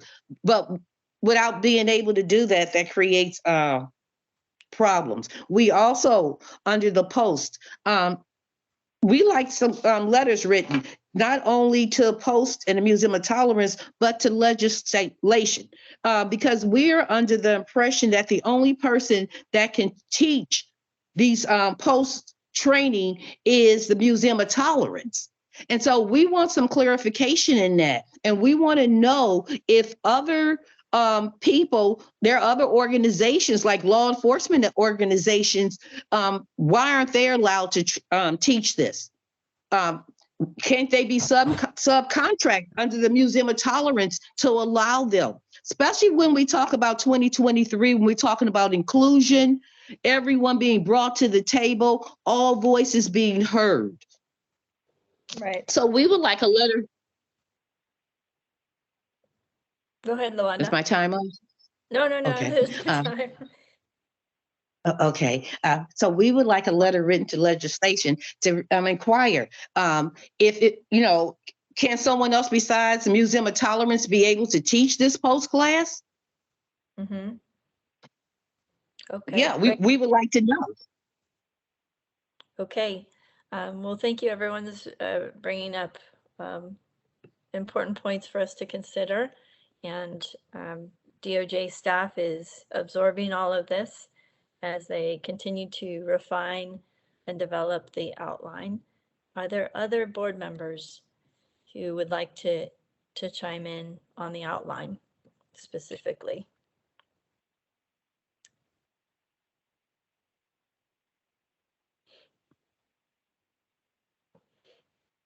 Okay. Well, then I think we can Excuse turn. me, Yeah. sorry, pardon me, sorry. This is Board Member Kajabi, and I'm sorry I don't have video, so I didn't get attention correctly. I appreciate all the comments that were shared. I just want to emphasize that one that was raised about use of force analysis, and based on, past work that DOJ has done, we've seen that the data that we have, it may not be representative of what's actually happening, and so that any work that's done in that area needs to first have some approach to assess the validity of the data. But I do want to emphasize that use of force is such a critical topic. So I hope we're going to be able to make progress on that front in the report. Thank you. Yeah, thank you, Lily. Yeah, so we heard a lot of important points about things that were brought up in committee that didn't quite make it into the outline, and I would just ask DOJ to absorb those comments, particularly around the issue of the integrity of the data and policies relating to accountability around that data, which was brought up by several folks. Chief Pridgen, I think we're ready to move to public comment. Thank you, Co-Chair Guerrero. And is there anyone from the public who would like to comment regarding the proposed outline and subcommittee reports for 2024? I just wanted to clarify, are you taking public comment on the outline and then discussing the letters after that and then taking public comment on that? Or I just wanted to raise the letters too for discussion. Right, the letters. Since we're in the zone of the outline, how about if we break it up so that we continue on the same? Is that okay? That's totally fine. I just wanted to raise Okay. that. Thank you. Thank you. Any public comment related to the outline? Okay. Hector? Hi, thank you so much. I'm glad to see qualified immunity on the list of issues that the RIPA board will be looking at this year. When police are immune to civil lawsuits, the public is left without a recourse for the harm done to them. Having the RIPA board look at this issue and possibly make recommendations for lawmakers is important. So that's what I wanted to comment. Thank you for your comment. And next, Lillian. Hi, first, thank you for the opportunity to share my thoughts. I am just calling because I wanted to make sure that we continue to have the focus on the use of force that results from pretext stops. These stops can end in violence or death. I mean, for those of us in the community, we have seen case after case, like the one, Mr. Tyree Nichols, about how some of this, once again, these stops can end in deadly results. This is a major concern for us, and it's important that the board looks at the data and understands that better. Thank you. Thank you. And next, we have Erin. Hello, good afternoon. I also want to reiterate the importance that the RIPA board focus on use of force that results from pretext stops. As the previous speaker mentioned, we know that these stops can lead to violence, even death, yet our local departments are really not taking this seriously. As an example, I was in a meeting last week with the San Diego Police Department in which they used their poor performance with their racial profiling statistics from last year. They use that as an excuse to justify buying new technology, smart streetlights, rather than address the fact that they have significant problems with pretext stops. So I think having the additional data from the impact of use of force and pretext stops is really critical. Thank you. Thank you. And next, do I pronounce this correctly? Itzel? Hi, yeah, my name is Itzel Maganda Chavez, and I'm calling because I think it's critical that the RIPA board looks at the role that police unions play in police accountability, and the right to collective bargaining is a fundamental human right, but it shouldn't interfere with the right to justice. It's important that the RIPA board helps the public understand how unions are involved in the accountability systems. Thank you. And thank you. Next, Michelle? Yes, along the same lines as previous public comment, I'd like to suggest that the board not fail to include the circumstances under which consensual searches are attendant upon stops. I noticed in the regulations, the term implied by conduct is one of the circumstances under which a consensual search can be made. And I'm not an attorney, but implied by conduct seems very vague and unduly permissive. I think it lacks a commonly understood standard of what comprises implied. So I hope that the RIPA board will take under consideration an examination of the use of the term implied by conduct, which is part of the definition of permissible consensual searches. Thank you. Thank you very much. Any other public comment?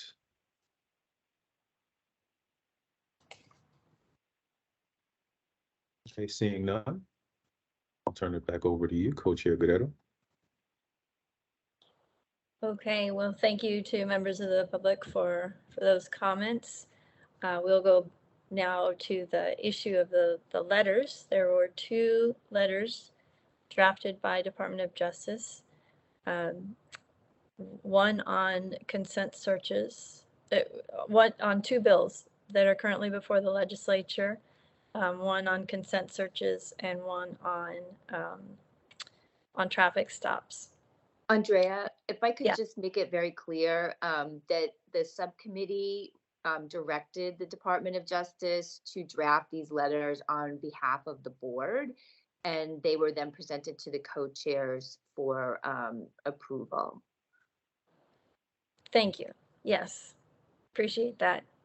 So it is these 2 letters that were prompted by the policy committee, drafted by the Department of Justice on 2 bills that are currently before the legislature, with the intent of informing the legislature of the position of the RIPA board based on the last RIPA report.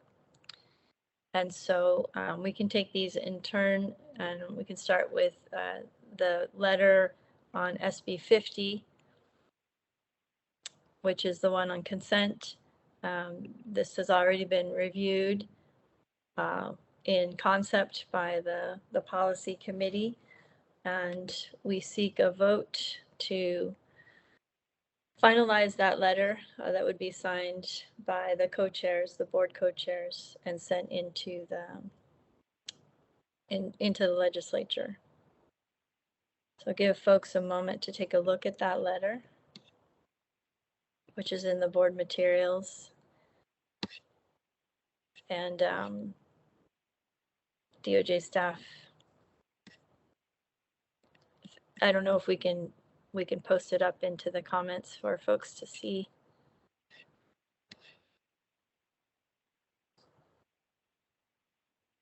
Give everyone a minute to review that letter.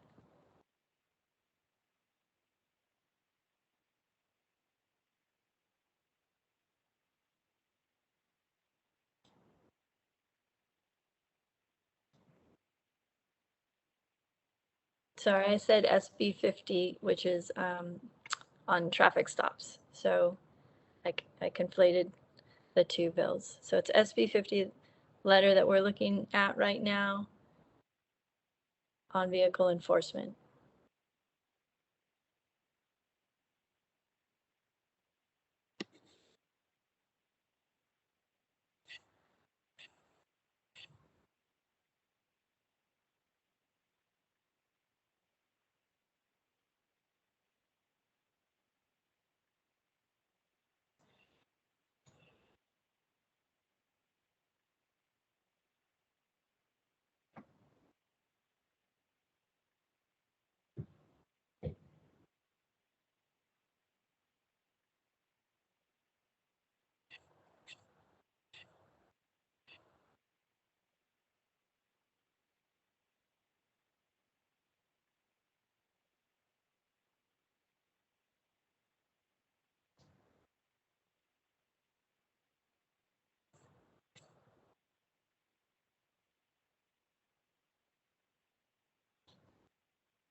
I'm going to share.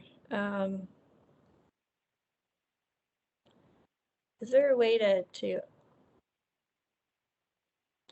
the letters were in the board material. So if you, let's see, California Department of Justice staff, can you provide a link to the material in the chat?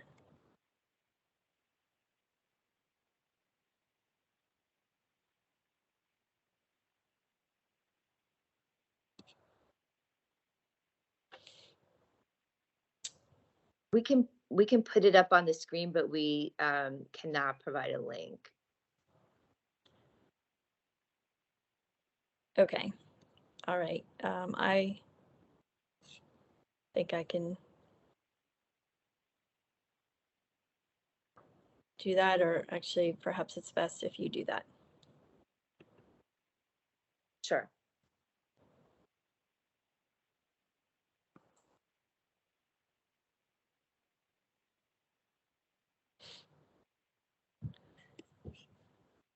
Okay, while DOJ staff is putting that up, I'll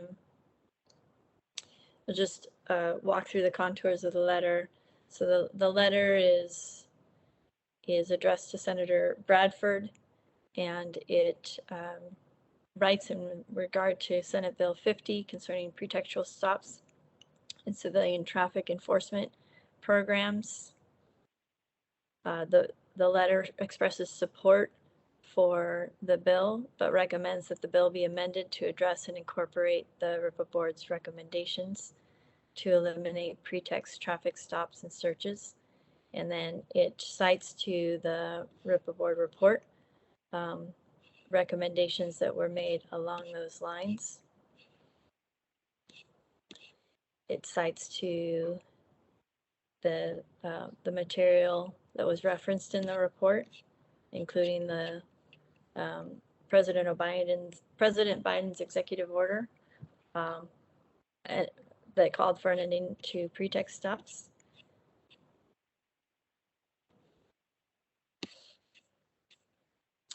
And points out that there's a bill in Congress that would create a program that would award municipalities with $100 million in grant money to assist in the development of civilian traffic enforcement agencies, which is relevant to the bill because the bill provides for civilian traffic enforcement if that is of interest to localities.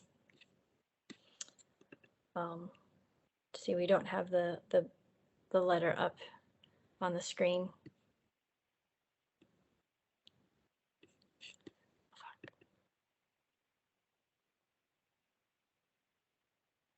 Yeah, I'm working on it. Just give me another, I had to log in on another computer, so just give me a second. Okay, sorry about that. I lost connection. but hopefully DOJ can get the letter up. The board members do have it in their materials.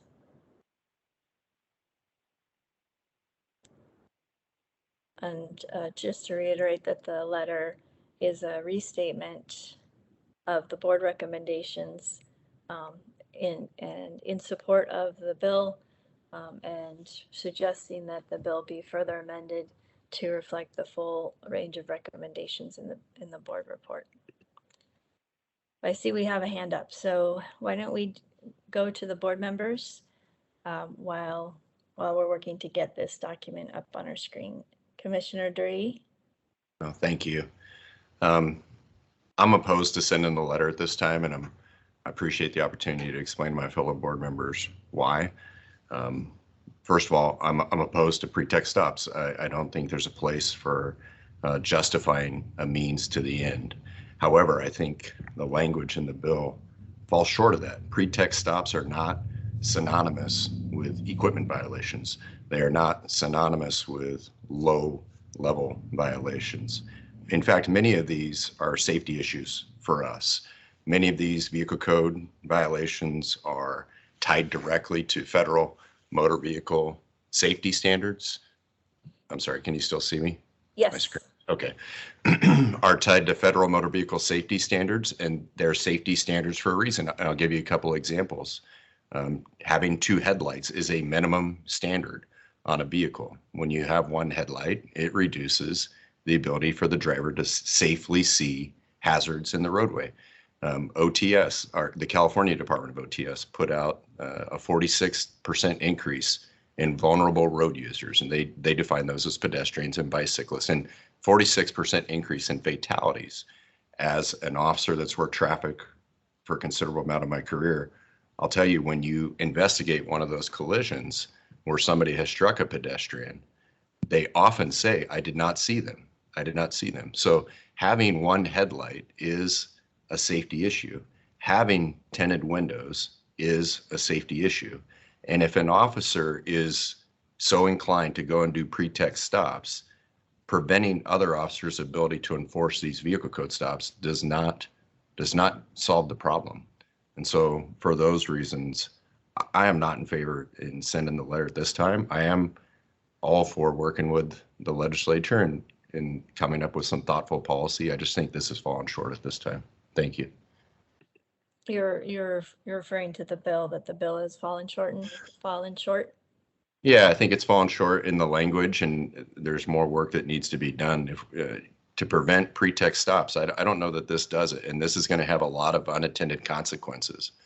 I'll throw another stat at you. The CHP alone, we average about 180,000 equipment-only citations a year, and 180,000, and many of those are safety-related issues. Those are headlights, those are tinted windows, those are broken windshields, and I'm not talking about a hairline crack. I'm talking about windshields that are destroyed, distorting the driver's view. These are vehicles that have safety issues that definitely are going to have consequences when it comes to traffic safety in California. Mm-hmm. Okay, thank you, Commissioner. Do other board members want to weigh in? Melanie. Thank you. So a couple things. First, I think back from when we previously discussed the issue of pretext stops, I think we were all in favor of the proposal and acknowledged that we as the RIPA board shouldn't be the ones determining which provisions are those that would be eliminated as a basis for a stop, and we should defer to the legislature on that. And I think that's precisely what's happened here. And so we should endorse the recommendation because it did completely align with the recommendation that the RIPA board put forth. And just on the concern, the practical concern that this would prohibit enforcement of traffic safety measures, the bill actually specifically adds to the law that it does not preclude a county, city, or municipality from enforcing a violation provided in this code through government employees who are not peace officers. So it actually actively creates the authority for agents, for jurisdictions to create other means of enforcing those public safety concerns if the jurisdiction wants to do so through just non-police officers, so that you eliminate the ability for these to turn into pretext stops. There's still the ability to perform whatever public safety aspect occurs out of these stops. So I think that actually directly addresses your concern and should kind of alleviate the concerns that now there'll be all these public safety violations on the street with no means to address them. Okay, thank you, Melanie. We have a few more comments here. Chad?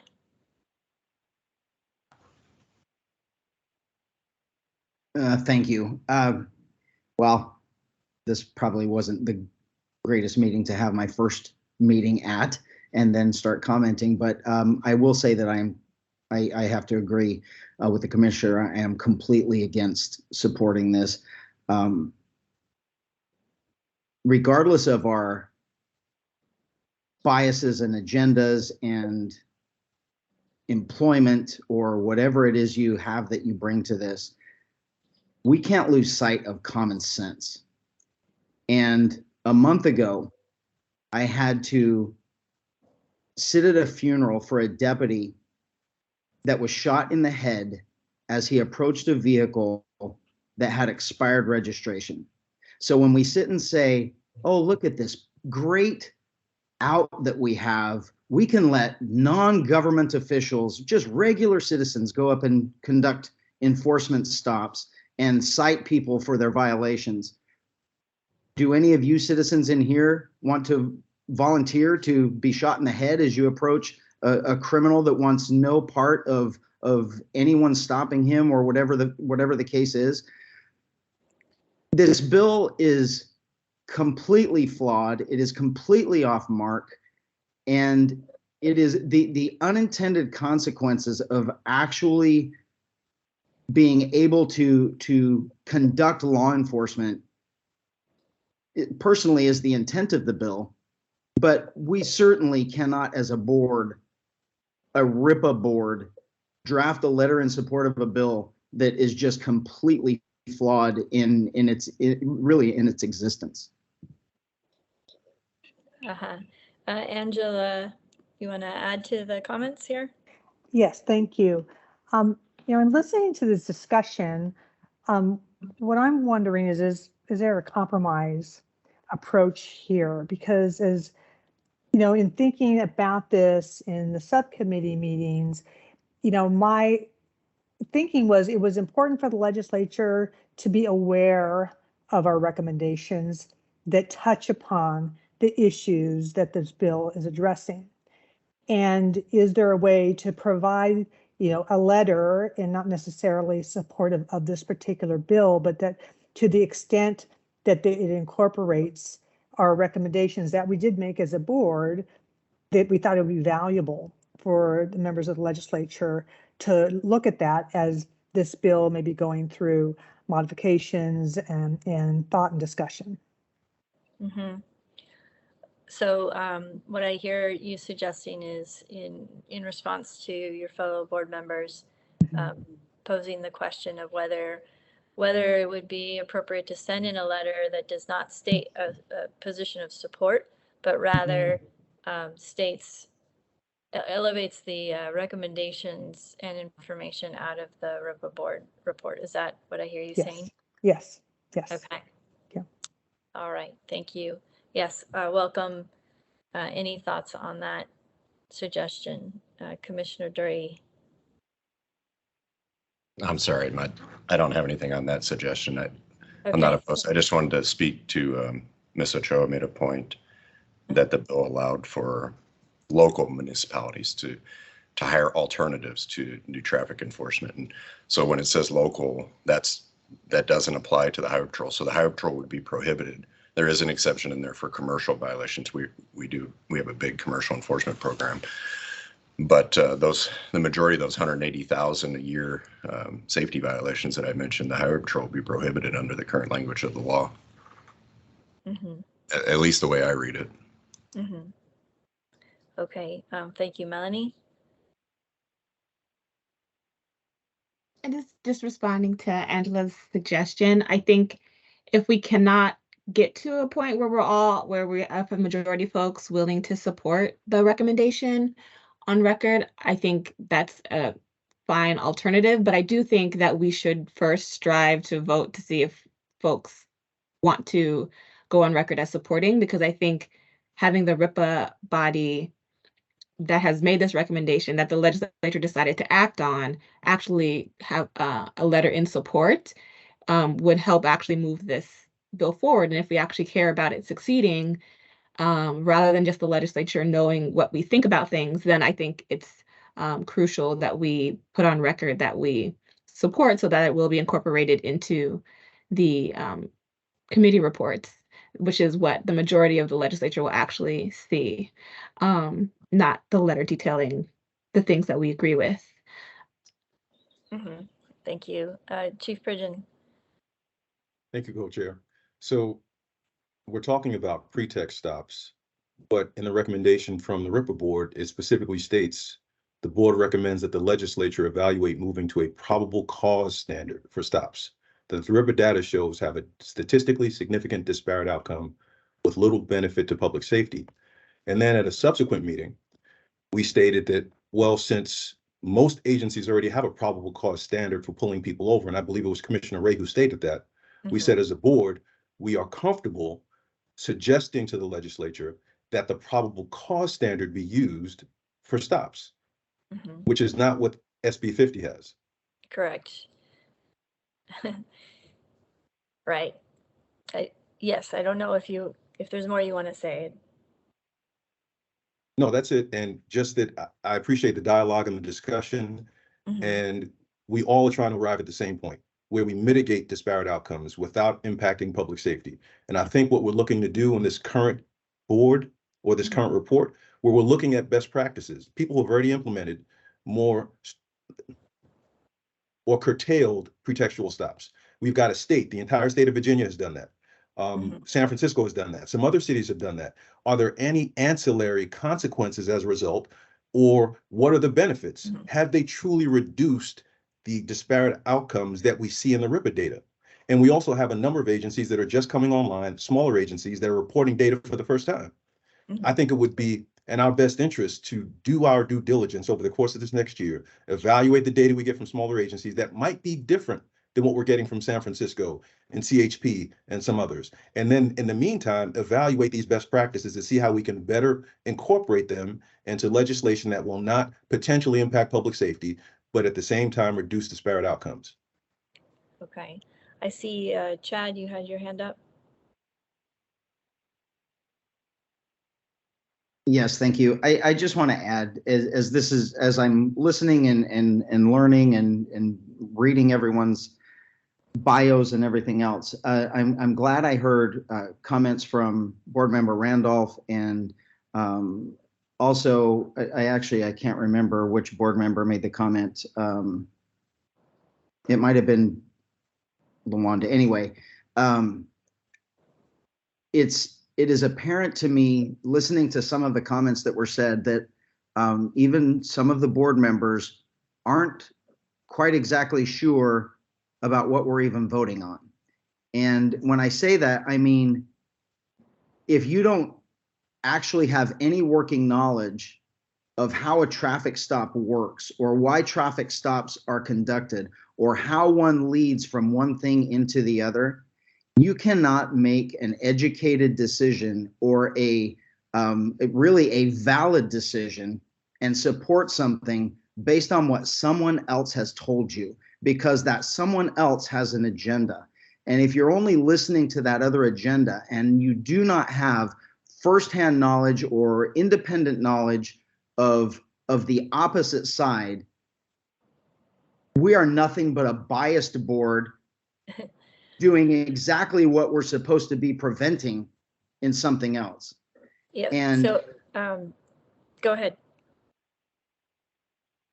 We're making comments about supporting this bill, and Chief Pridgen pointed it out. We want to jump all over this and support, SB 50 to completely remove all stops, and it has nothing to do with now apparently what you've discussed in the past, but we're jumping on SB 50 and going forward with it, and we want to support it and say do away with it. It just it honestly, it defies common sense. And Right. So, yes, to be clear, if it wasn't clear before, the recommendation coming out of the policy committee was to send in a letter elevating what the RIPA board has already made public, which is its recommendations regarding pretext stops.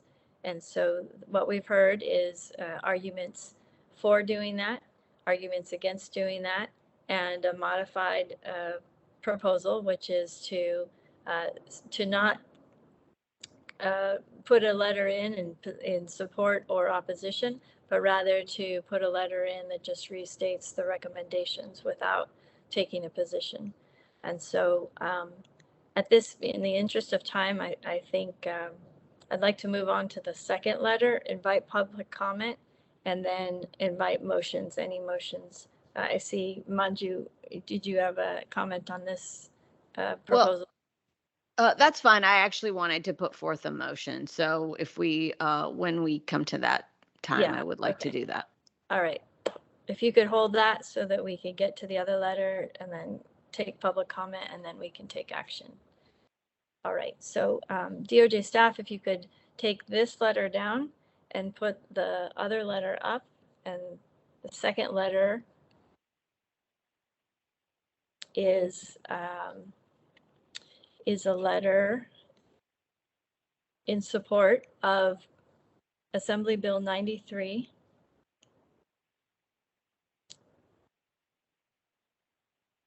which requires probable cause for, it eliminates consent searches and requires probable cause for searches. This letter restates the position of the RIPA board, which is to end consent searches, and elevates the additional recommendation that the RIPA board made to also amend supervision-based searches. Supervision is not a part of this bill. The letter just elevates it since that recommendation was made in tandem with the consent search recommendation. So this letter is also in your materials for the board members. To the DOJ staff, if you could put it up on screen, I believe it's a shorter letter, that would be helpful. And while you're scrolling through that slowly for the public, I welcome any comments on this letter.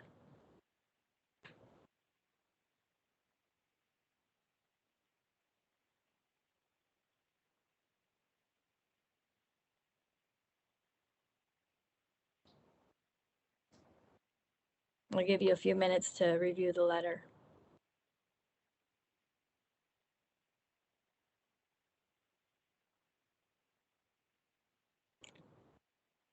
Chief Pridgeon, go ahead. Thank you. And I'm just really big on words. And what we have in the board report is that we recommend that the legislature, law enforcement agencies, district attorneys examine emerging approaches, including, and then we listed prohibiting certain searches. That's much different than the board recommends eliminating consent searches. And this letter is not consistent with what our recommendations are. At least the way I view it, examining is much different than prohibiting.